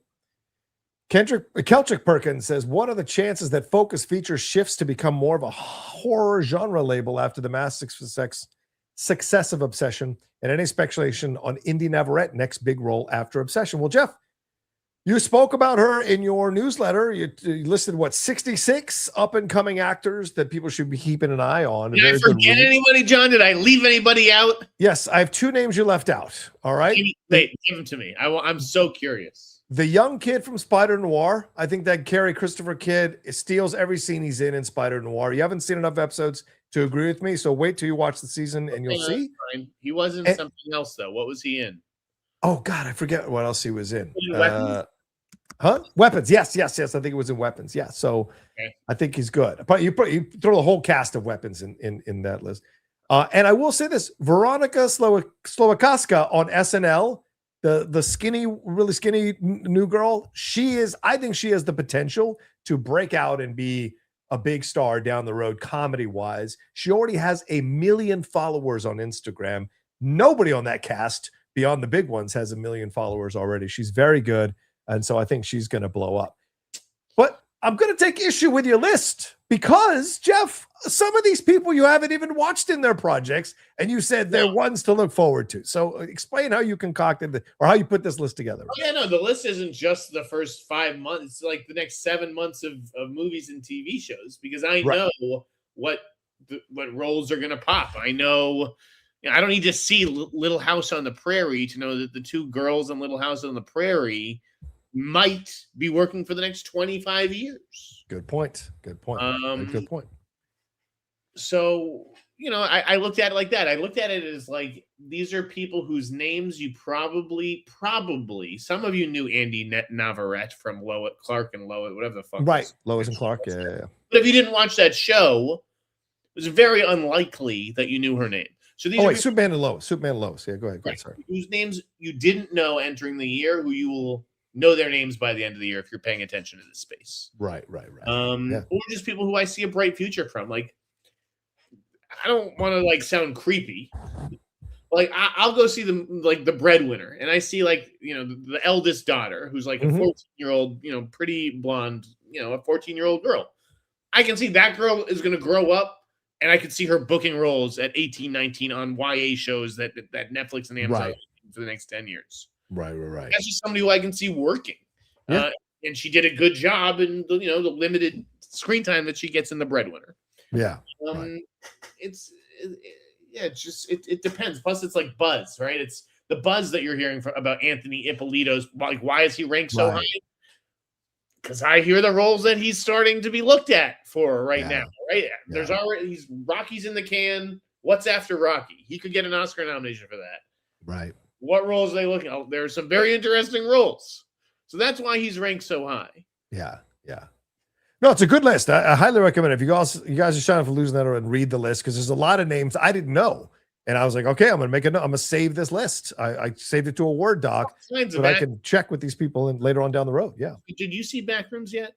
No, there was no screening here in San Diego. So I didn't get a chance to see it in 3.5 hours. But Jamie got me to, and I told Jamie, I called him up before I started this list. And I go, Jamie, because I thought I did pretty deep dive. I go, Jamie, I'm going to give you $10 for every name that you get on this list.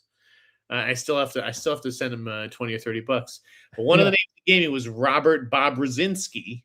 Okay. From Backrooms. I'm like, who the fuck is this guy? And at first I dismissed him until I, expanded the list to 66. This dude is 7'7". Whoa. And if you're in the market for a guy who is 7'7", guess what? Not a big market for actors who are 7'7". So you're going to get the call. This guy could be playing feature creatures Not to his career to this, and I don't even know that he's definitely playing. That's what he's playing in Backrooms. I'm just assuming that he's playing a creature. And this guy could be the premier creature actor for the next 20 years. Who fucking knows? It's a good point. It's a very good point, man. And that's what I'm getting at. Like, I'm looking at people who are going to book jobs for years to come. Right. Good call, man. Good call. Definitely a good read, everybody. Chris O'Fide says, thoughts on Spencer Pratt? I think he's an idiot, and I hope LA doesn't vote him in. That's all I'll tell you. Not that Karen Bass is great, everybody. I'm just saying this can't be the option. There must be a better option down the road. So, but it looks like he's got a real shot. We'll see, Jeff. It does seem like he has a real shot, and I think, again, we're paying attention to Hollywood stuff, which is informed by Hollywood sources. And so as liberal as Hollywood is, Hollywood has obviously been crumbling. And he is the candidate from Hollywood, or, who understands the business, cares about the business, and wants to help rebuild the business.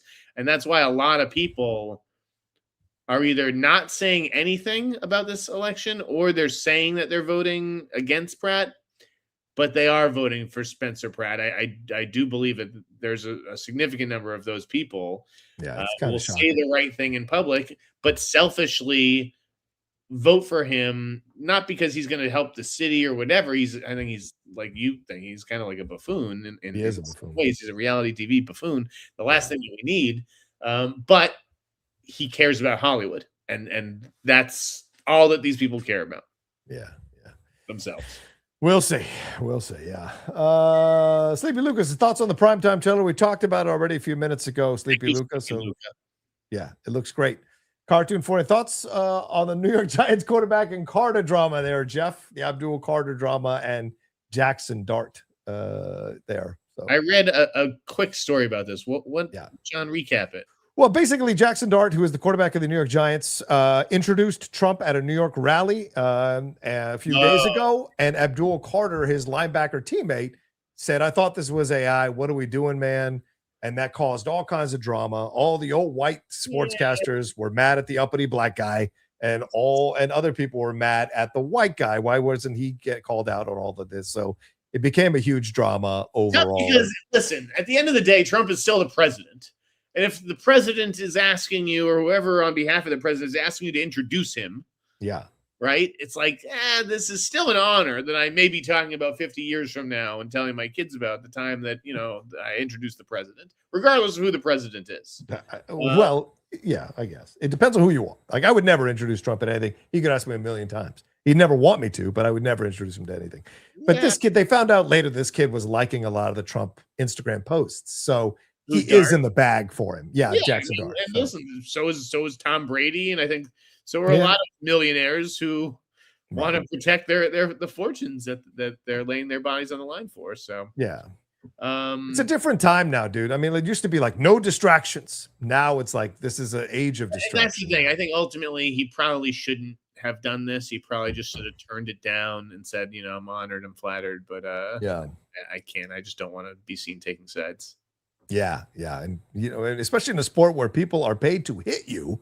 I mean, I just don't know if I would like to put a target on my back, but we'll see. See, it's crazy, like how many people in the comments, they can't separate like the president from Trump, right? Like it's an honor. It's not an honor to maybe be asked by Donald Trump, but it is an honor to be asked by the president of the United States. Like that is still an office that is supposed to mean something, regardless of who holds it. I don't agree with you, but I'm not going to get into it now. Howard 240, thoughts on Obsession, John? If you've seen it, I haven't seen it yet. I will see it tomorrow, either tomorrow or Saturday. I'm going to wipe out a lot of movies over the next 3 days because I'm behind on some of these. And horror is hard for me because I love being scared, but like 4 horrors in a row, I might need to see a psychiatrist. Work Boots 12 says, what about Theo James for Bond? They kicked around that name, Jeff. That's my pick. I take full credit for that. I get full credit for that when Theo James is Bond. You understand? You understand me? That Shadow says, Jeff, have you heard if there might be a movie or TV show starring Cal Kestis from the Jedi video games? On a side note, the new James Bond game is great. I thought it's not out yet. It's not out till the 2nd, I thought. Or is it out already? Jeff, any news? Cal Kestis. I don't know who that is. It sounds like a disease. Like, oh, dude, I came down with fucking Cal Kestis. Oh, that sucks. I'm sorry. I don't know. Cal Kestis is a character in the video games there for Star Wars. So yeah, okay, there you go. Wait, it came out already, the James Bond? Oh, it came out May 26th. Oh, yesterday. All right. I'll have to catch up. I'll have to get it over the weekend. W. Grad, Gunn responded to a question about 5 characters saying 2 will appear soon. Any idea on the 2? Zod, Doomsday, Dr. Fate, Black Adam, Ultraman, Darkseid. Well, it won't be Black Adam. I'll fucking tell you that right now. You got 6 characters there. Yeah, true. And Ultraman we've already seen, haven't we? Isn't that what what's his face played in the movie? So I don't know and don't care. I'd say we'd probably see Zod and we'd probably see Doomsday. That's what I'll say. I'm gonna say Dr. Fate and Darkseid. All right. Do they bring back Pierce Brosnan or a new Dr. Fate? That's the question. No. I don't know. Sam Oilets says, do we actually know Supergirl's budget? I'm starting to worry it won't make Darkseid is in Superman 2, I think. That's a prediction. That's a Darkseid. prediction. That's a prediction. That's not news. Don't aggregate this. Sam Oilets says, do we actually know Supergirl's budget? I'm starting to worry it won't make a profit. 167, I think, Jeff. Who gives a shit? Why are you worried, Sam? You're going to be fine. Your wallet's not going to be affected. Warner Brothers will continue on to see another day. Don't worry about it. Everyone knows, by the way, Darkseid is 100% in Mr. Miracle. So there you go. What do I know? Sam says, Anthony Starr is hot right now with The Boys ending. What's next for him? He's got so much potential for superstardom, in my opinion. I agree. I like Anthony Starr, Jeff. Yeah. I don't know what's next for him. What could you see him doing? I mean, I look at, what's his face from The Visitor? What's his name? Richard Jenkins? No, he came out of The Guest. Stevens.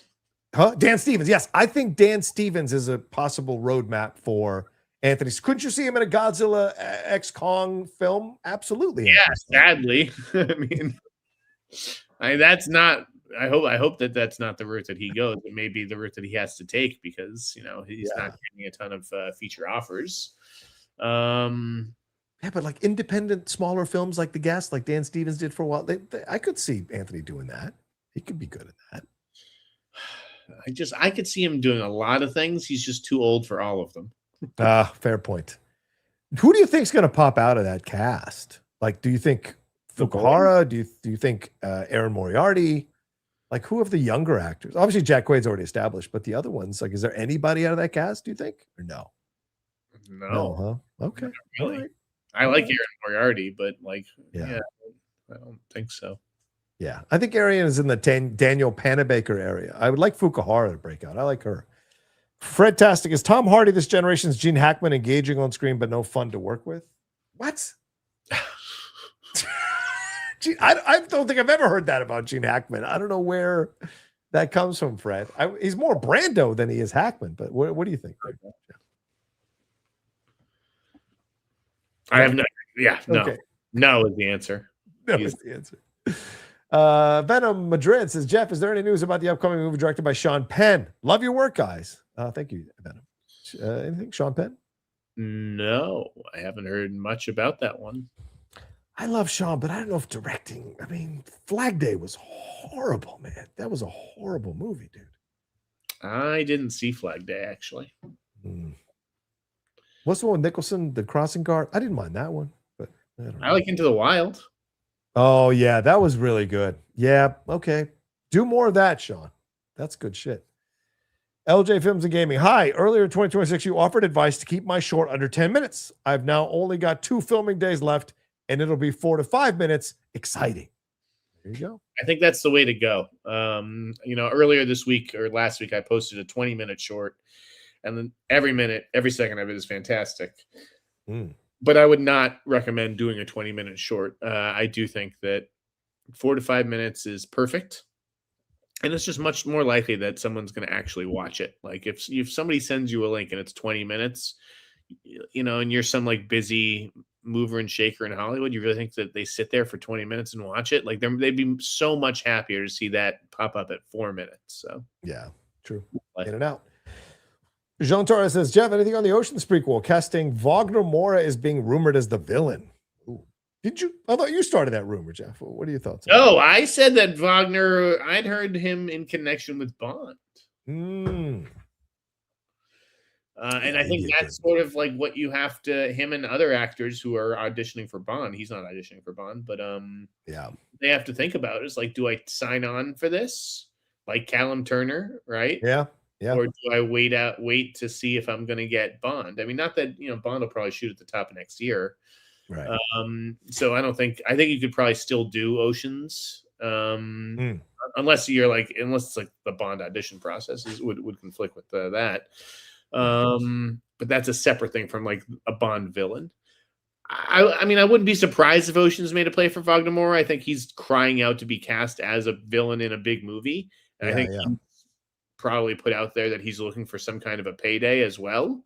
So it's just a matter of patience. Like, does you want to take a beat and see if you get the Bond villain and Denis goes for you, if the Bond villain's male or Brazilian, whatever. Or do you just take this if it's on your plate now? Yeah, good question. We'll see. Fred says, is 700 million for the Odyssey box office considered low? I don't think so. For a mythology film? Just because he made $1 billion with Oppenheimer doesn't mean every film now, or not almost $1 billion, every film must hit $1 billion or close to $1 billion. I would say it's low.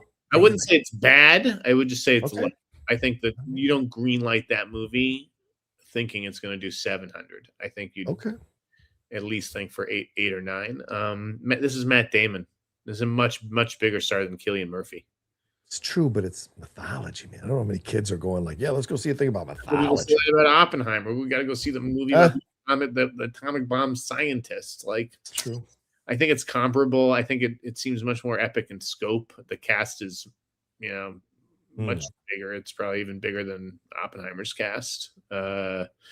So, and more action, technically. Yeah. Yes, I guess. I think 700 would be low for Fredtastic. That's the film with the black girl, right? I think that's the film with the black girl. Wiley UFC says, sending in support. How you guys seen or heard of the movie Eddie and the Cruisers from the 80s? Of course, dude. What the fuck? Wiley is so great. Like, Wiley's like, look what I've discovered here. And it's like, I grew up on that shit. And it's like, yeah, Eddie and the Cruisers, man. I have never seen Eddie and the Cruisers, but that's Michael Paré, right? Yeah, Michael Paré is the lead. Hell yeah. The guy who was the announcer for the Uwe Boll fight. So I was it Michael? Wow, that's awesome. Yeah, because he's worked with Uwe Boll a couple of times. So I met Michael and hung out with him a little bit that weekend, and he was a good guy. Michael Paré from Streets of Fire, son. Right. Michael Paré he had a moment in the 80s. He had a moment with a couple of these films. Tom Berenger in that film was very young. Tom Berenger in that film, and the young Ellen Barkin in that film. So yeah, hell yeah. Don't watch the sequel though, Wiley. The sequel sucked my nuts.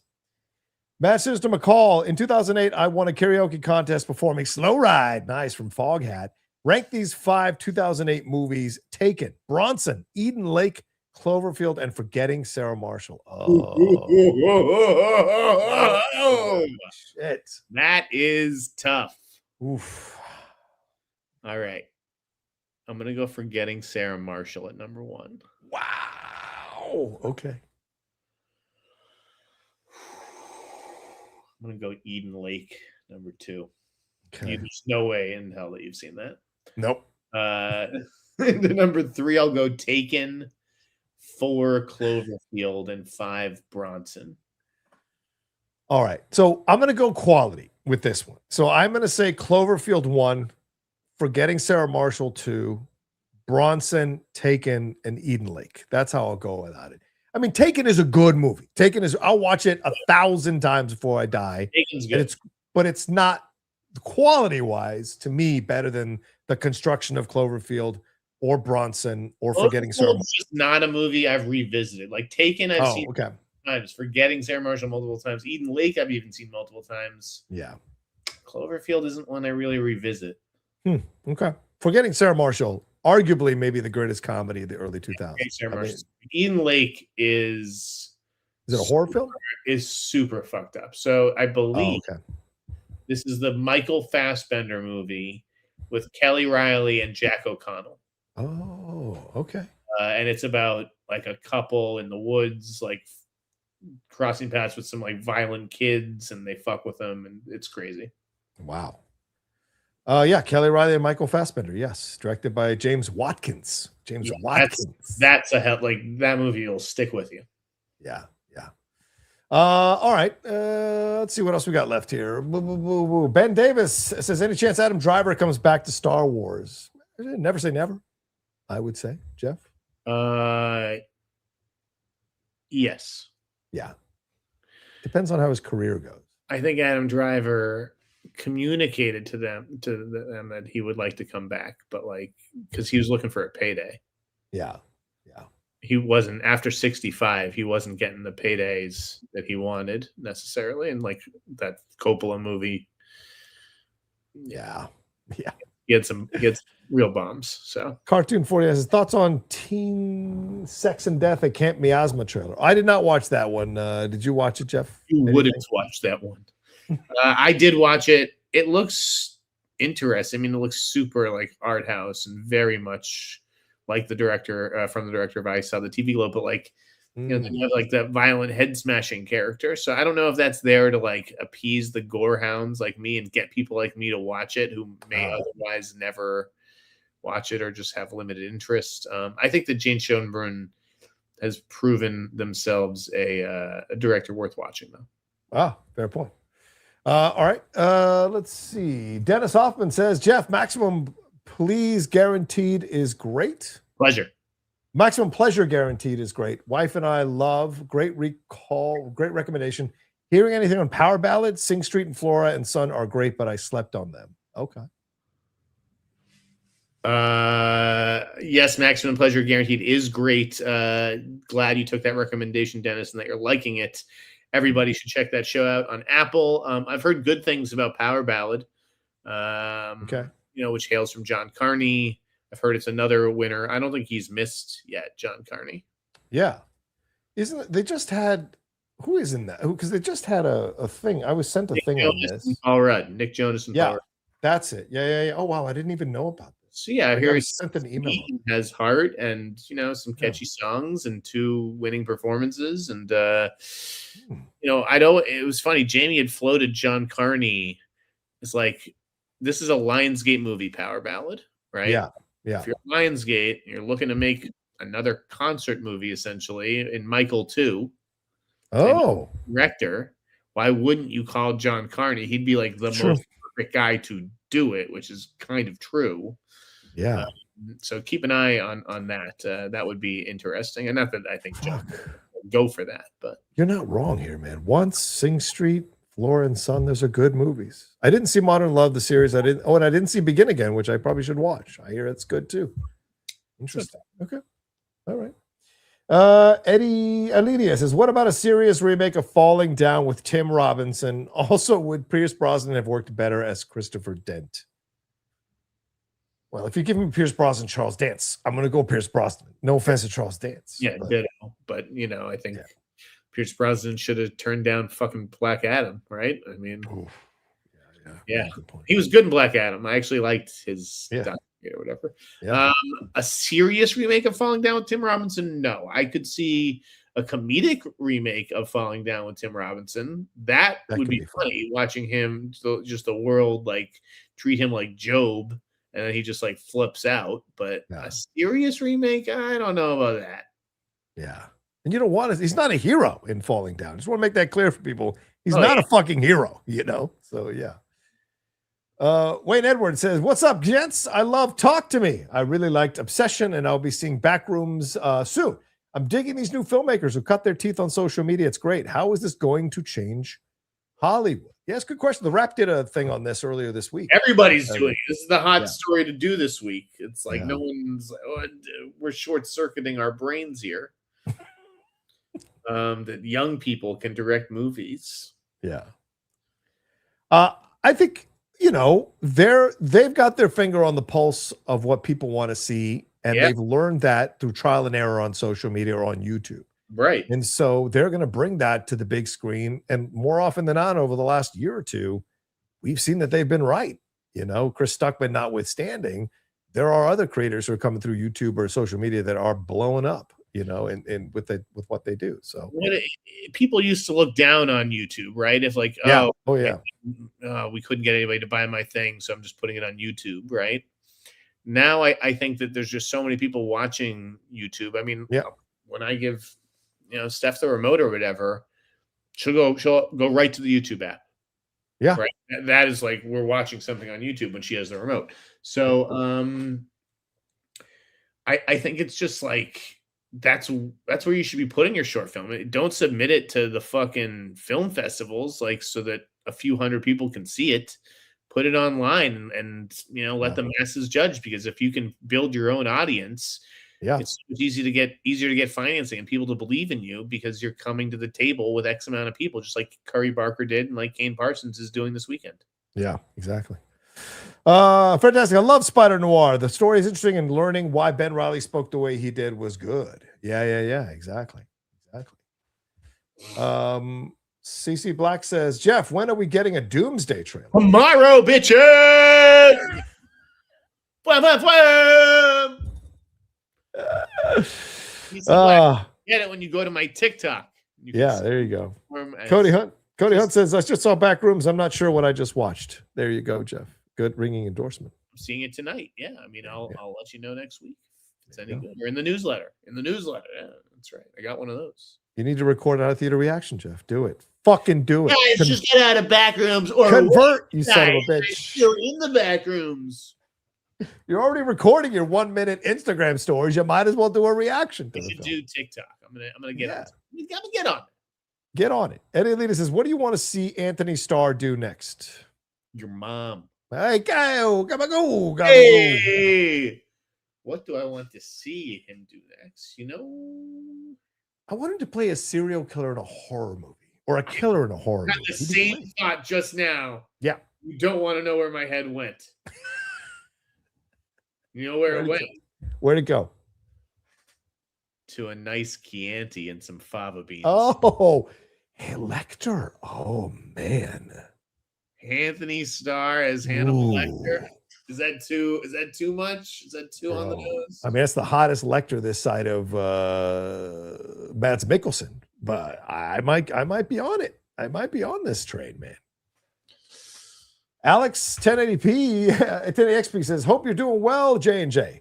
Why doesn't Hollywood make romance stories, whether movies or TV shows, about Asian men and black women being together? Wow, that's very specific. Well, did we have a Mr. and Mrs. Smith last year? Wasn't that a black man?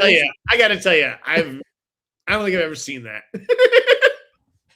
I don't think I've ever seen it in real life. I don't think I've ever seen a black woman with an Asian guy.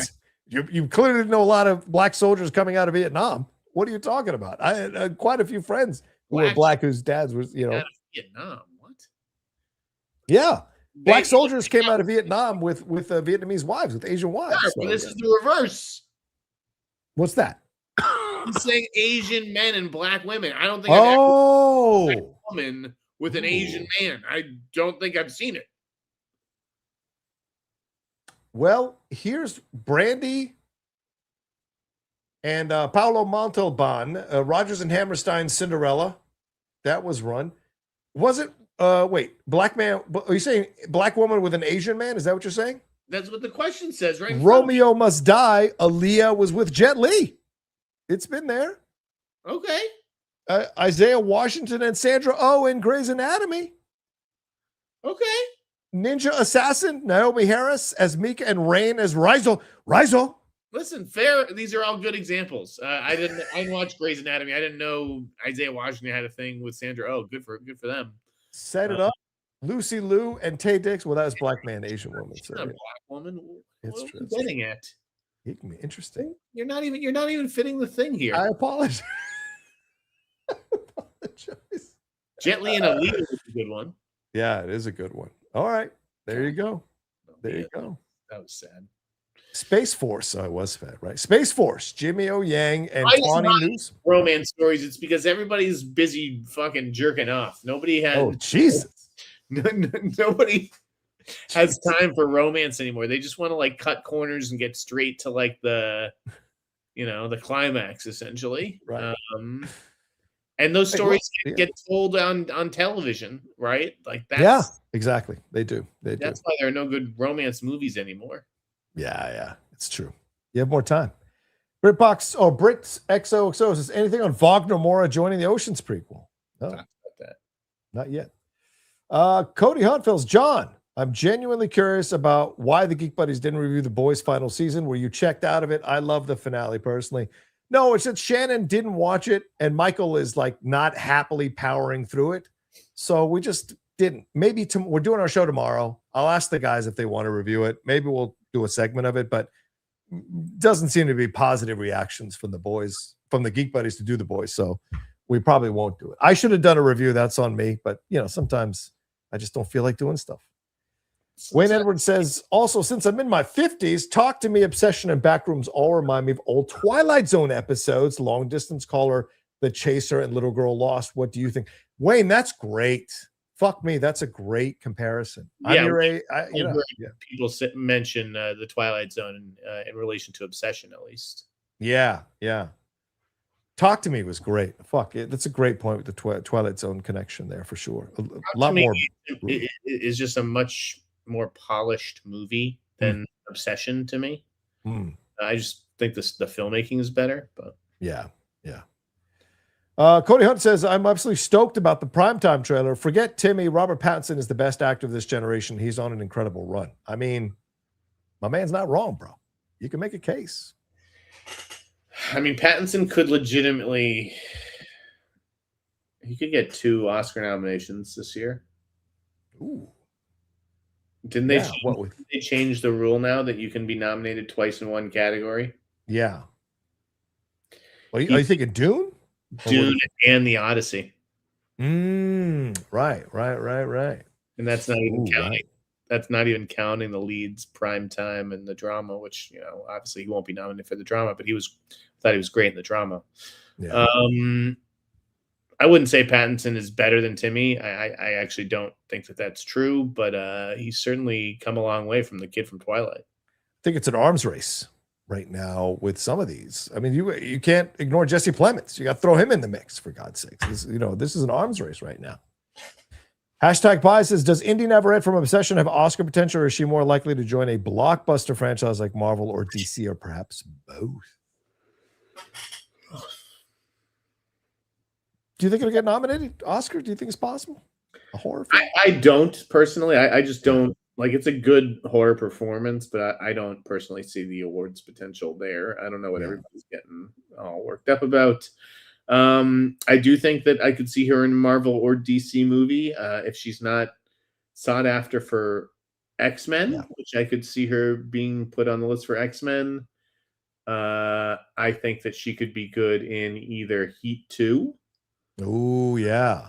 Or if Adria Arjona is actually whatever that fucking role was. Maxima. Could Indy be Wonder Woman? Very possible. You said that in your newsletter that you kind of see that. I did. It's why you guys should subscribe to the newsletter. It's full of interesting little things that you may think are one thing, but are actually something else entirely. That's true. Jay Barr says, I was quite optimistic about Supergirl opening weekend despite very early tracking, but the Toy Story 5 tracking reports today have me more concerned. What's wrong, Philly? Toy Story 5 tracking reports have got me down, Mom. Don't be concerned, Jay Barnes. Toy Story 5 will be okay. Woody and Buzz will live to see another day. What? So it has him more concerned in a positive way, right? Because the 3-week tracking for the animated feature co-directed, it's tracking through the roof. It's tracking at 150 million, which, if those numbers stick, will be a record opening for the franchise, ahead of Toy Story 4's 120, which was before COVID. So, yeah, if it got to 150, Toy Story 5 is going to do so good Yeah. That's going to impact Supergirl. Forgive me, Jay Barnes. Forgive me. Possibly. I do think that is true, which was always a distinct possibility. Yeah. I mean, Toy Story 5 was always looked at as like $1 billion movie. Yeah. So I don't think anybody was counting on it to tank so that Supergirl could have a clear path. Like, this is the summer, baby. Like, bring the big guns or don't show up. But remember, Toy Story is a week before Supergirl, so they're not coming out on the same weekend. No, so I know. I'm saying to Barnes, Toy Story is going to make its money in the initial weekend, but Supergirl could still do well on the opening. It just, we'll have to contend with Toy Story 5 for sure. Yeah, but I think, again, Supergirl is probably looking at what? $40 to $50 million opening. It's tracking right now at 65, which is just behind Black Adam. All right, maybe it hits 70. Like, it's not $100 million movie. Is basically no. I don't really think it's a $75 million movie either. I think it's close. Yeah. Well, anyway, it might underperform in the opening. We'll see. DJ Vega says, after seeing Obsession, I truly believe it deserves an Oscar nom for director, actors, best picture, and especially editing. Hope it gets recognition. Let's just give it all the awards. Let's just rename the Oscars to the Obsessions. The Obsessions. Let's do it. I think you're getting a little carried away there, but fair enough, DJ D. There you go. Eddie Alita says, I would like to see Star do a Han Solo type in Star Wars. Oh, that's very possible. I mean, yeah, I could see that, especially if they want to recast. But like you say, but then again, I don't know. Yeah, maybe. I don't know. He's too old. Oh, he's such a villain. I just don't know that I could see him as like a hero. I mean, could he be Indiana Jones? That's the thing. I don't know. I wish all this happened for him like 5 or 10 years ago because he's too old now. Well, it isn't like he hasn't been able to do movies. I mean, fucking Quaid's been doing movies this whole time. He's been able to do them. He hasn't been doing them because he's either not getting cast or I don't know what's going on, but he hasn't taken advantage of the hiatuses of the show. Yeah. Carl Urban and Quaid have been doing movies the whole time on that show. Why isn't Anthony Starr doing movies? You have to ask questions about that. Yeah.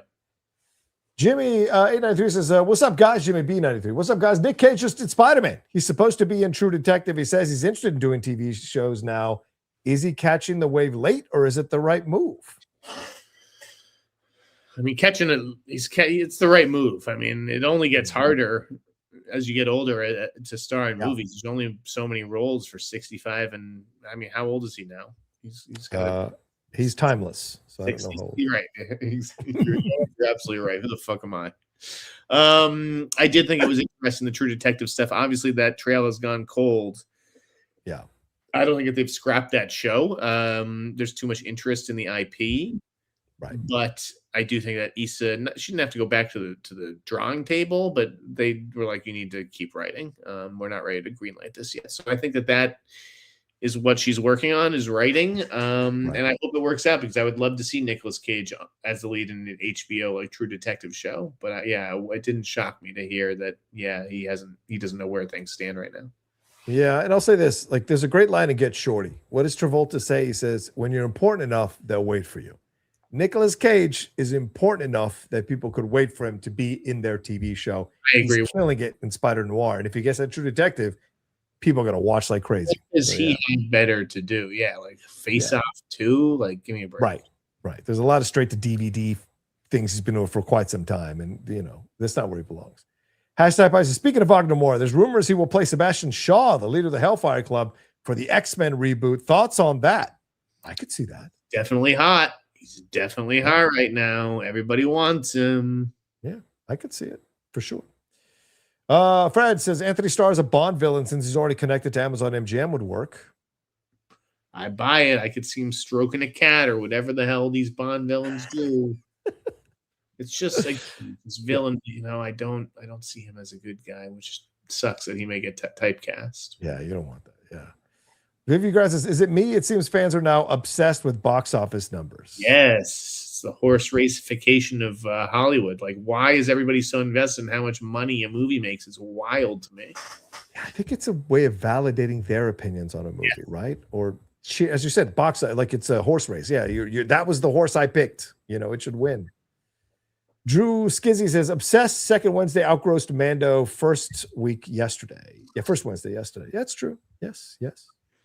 Well, now Obsession's the better movie. It had a better Wednesday afternoon. Yeah, it's good for Obsession, but we'll see. We'll see. Kentrick Perkins says, who's an actor you think is talented but either keeps picking horrible projects or fell off the earth? Mine is Dane DeHaan and Felicity Jones. Well, I'll offer you Glenn Powell right now. Not to offend my friend Jeff, but Glenn Powell is picking some terrible projects.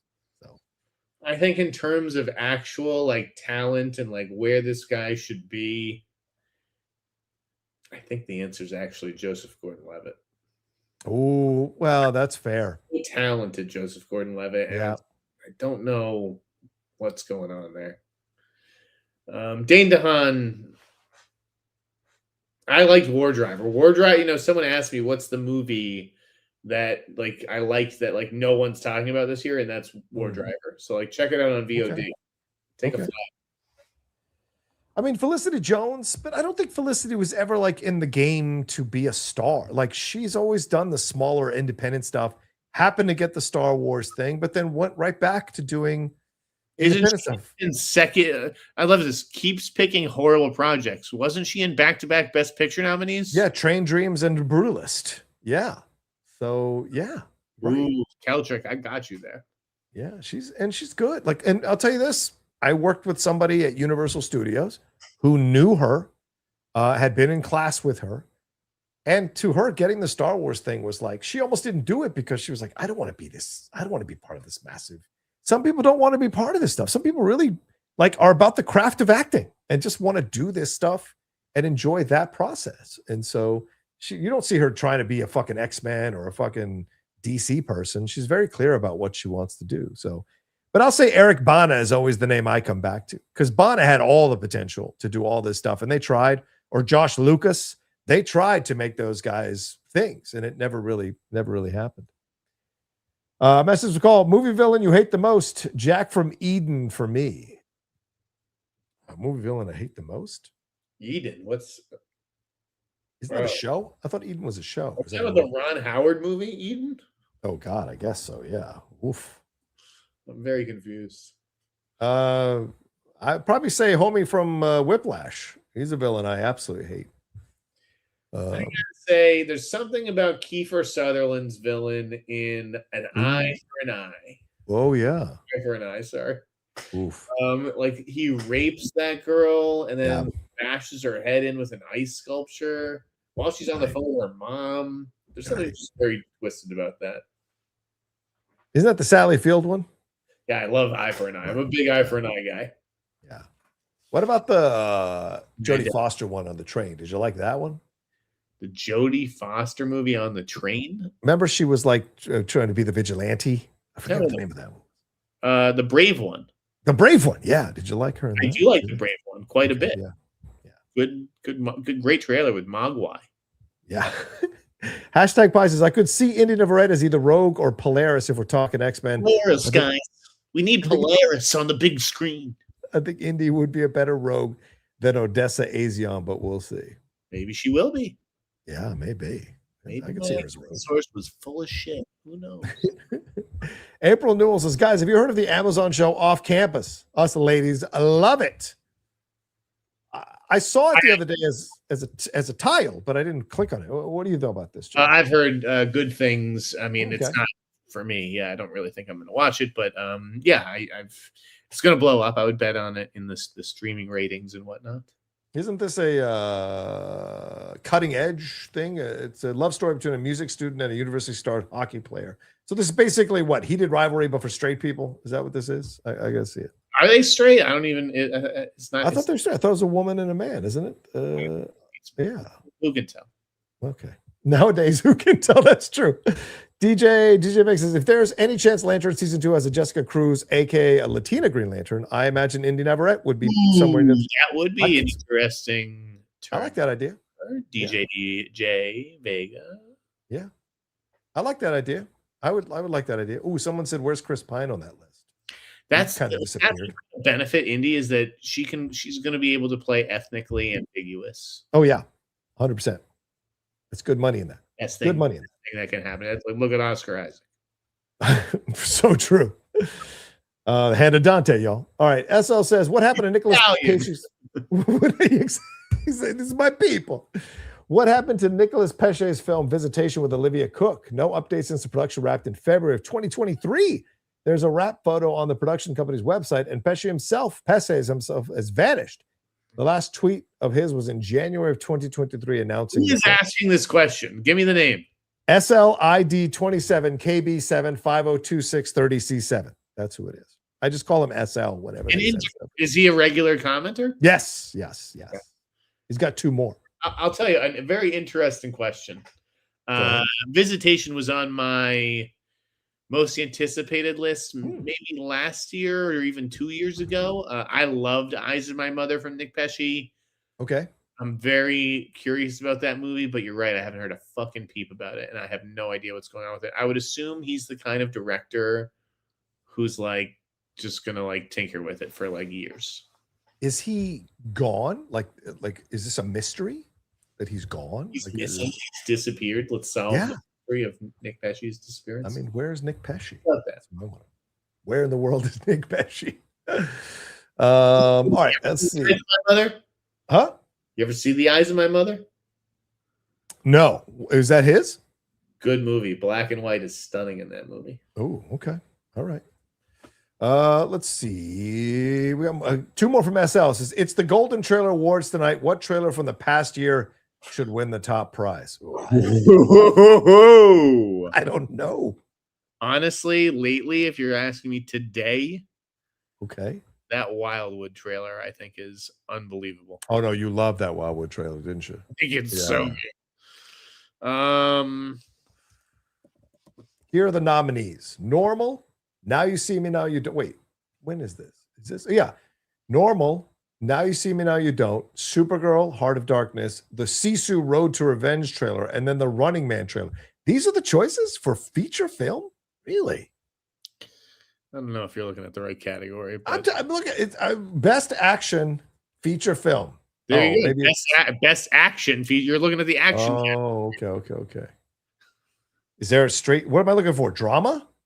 It's just best trailer. You know, I don't know what it's fucking called. Golden. It's separated by best action, best animation, best comedy, golden trailer, best comedy, best documentary.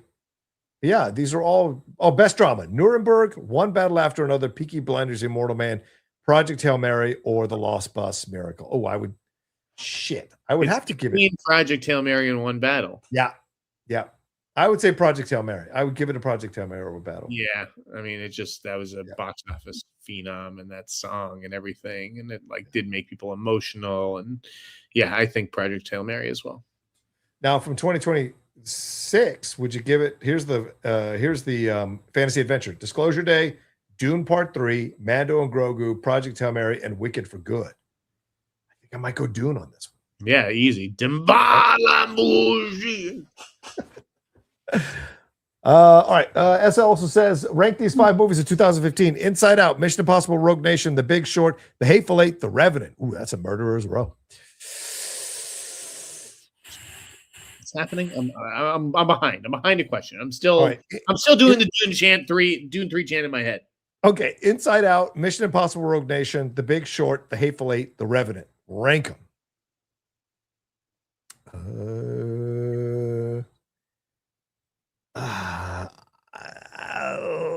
I have to go Inside Out, Rogue Nation, The Big Short, Revenant, Hateful Eight. Fuck. I'm going Mission Impossible. Okay, Rogue Nation. And then I'll go, Inside Out. Okay. What were the other 3? Hateful Eight, Big Short, and what? The Revenant. I guess I'll go Hateful Eight, Revenant, Big Short. Okay. All right. There you go. Fantastic. Hey, Hot Mikers. What's up? Fred, with the Jackson Dart thing still going on, rank these movies where the athletes took a stand. North Dallas 40, Concussion, Rocky 4, Amazing Grace and Chuck, and Gladiator. The last one's a stretch, but Maximus did look athletic to me. Rocky 4, Gladiator. What were the first 2? North Dallas 40, Concussion, and Amazing Grace and Chuck. Concussion, North Dallas 40, and then the last one.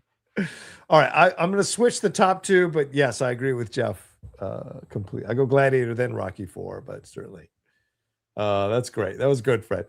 Pie says, any updates on the X-Men reboot or the live-action Tangled remake, or are both of these projects still simmering? Jeff, are they still simmering? Tangled? The Tangled live-action remake. Didn't they just cast Catherine Hahn? So, yeah. I did hear something about Tangled. Hold on here. Hold on. All right. Keep going here. Let me. I know we're a few minutes over, but I was also late. So, yeah, no updates on the X-Men reboot that I know of. Tangled remake. I just think that Catherine Hahn just got cast a few days ago, so I think that's definitely still simmering. And so is the X-Men thing. That's totally happening. So, oh yeah, I don't know. I can't find the Tangled thing. Okay, I heard there may have been a snag or something, but maybe not. Okay.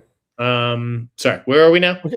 Now, Michael Green says, Jeff, send John the YouTube clip of the two guys talking about the best black superhero. I sent it to Jeff 2 hours ago. Rest in peace, Claude Lemieux. Michael Green has sent me about 17 fucking emails today.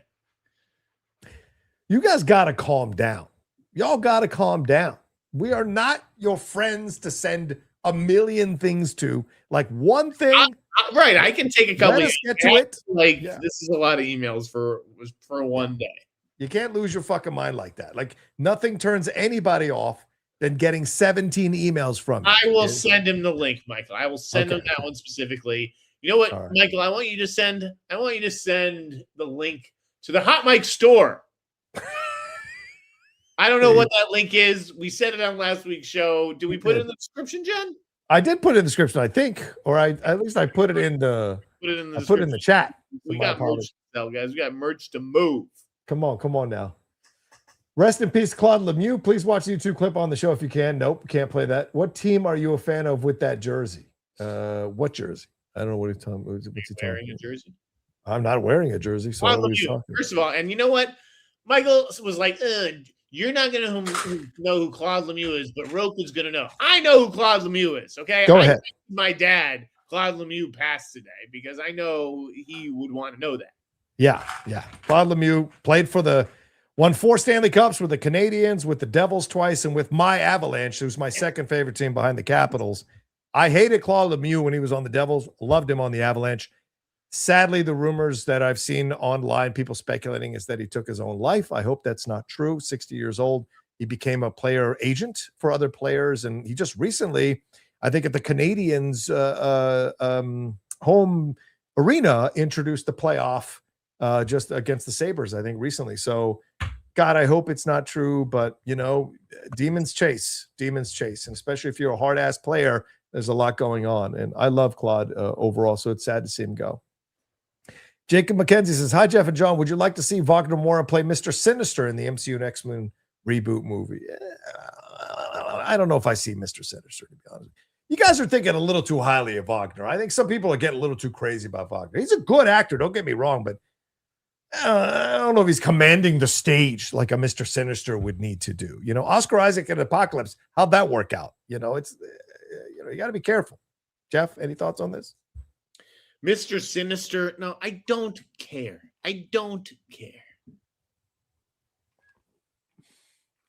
There you go. Lou says, I never realized how much I disagree with Jeff on so many points, but I do appreciate that he has a strong opinion. Anyways, I love you all. What could you possibly disagree? What, like, people saying these, I can't believe Jeff disagree with Jeff. What are the points? What are you disagreeing on? I need to know. Elaborate. That's a fair point. But thank you for the very kind donation. Tangle thing. I know I have a fucking Tangle thing. God damn it. I too, Black M. What's your favorite Star Wars project, Jeff? And/or John? Probably. Look, Empire Strikes Back is number one. It can't be beat. But Rogue One and Andor are always vying for number 2, in my opinion. Return of the Jedi. Oh. Yeah, the Jedi one with the Jabba the Hutt guy.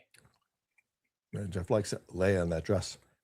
KCG says, anyone see the Fox trailer that came out a week ago? The Fox? The Fox? I don't know what that is. So where the fuck? Okay. Last one. Hashtag plus Diego Luna just got cast in a Tangle remake in a mystery role. So, is that what you had? Yes. Okay. And I want to say the right thing, but I can't. I don't know where the fuck it is, dude. Okay. She's playing the leader of like the guard, like Okay. you know, like the knights or the whatever who's defending the princess or whatever. Yeah. I think he's playing that person. Okay. Who's in charge of that? There you go. All right. That's all the questions we had to get out of here. We got to 50. Thank you, everybody. Very kind of you to send in 50 super chats. You guys are amazing. Thanks for the Streamlabs as well. Thanks for the lively chat. 500, well over 500 of you hanging out with us still. Thank you very much. Please remember to subscribe to the channel. Leave your comments on everything. And if you want to send more support to us, you can always hit that thanks button and send in some love as well. Jeff, where can they find you and subscribe to your newsletter? TheInsnider.com. And there's a new episode of FYC today on Perry's channel. We're talking about Emmys, comedy drama series. And yeah, Twitter, The Insider, just The Insider on all platforms. Do it up. There you go. There you go. Follow me at the Rocha Says and enjoy your weekend. Go see a movie, horror movie. Go see Spider-Noir. And we'll talk to you next time with another brand new episode here of the Hot Mic. Peace.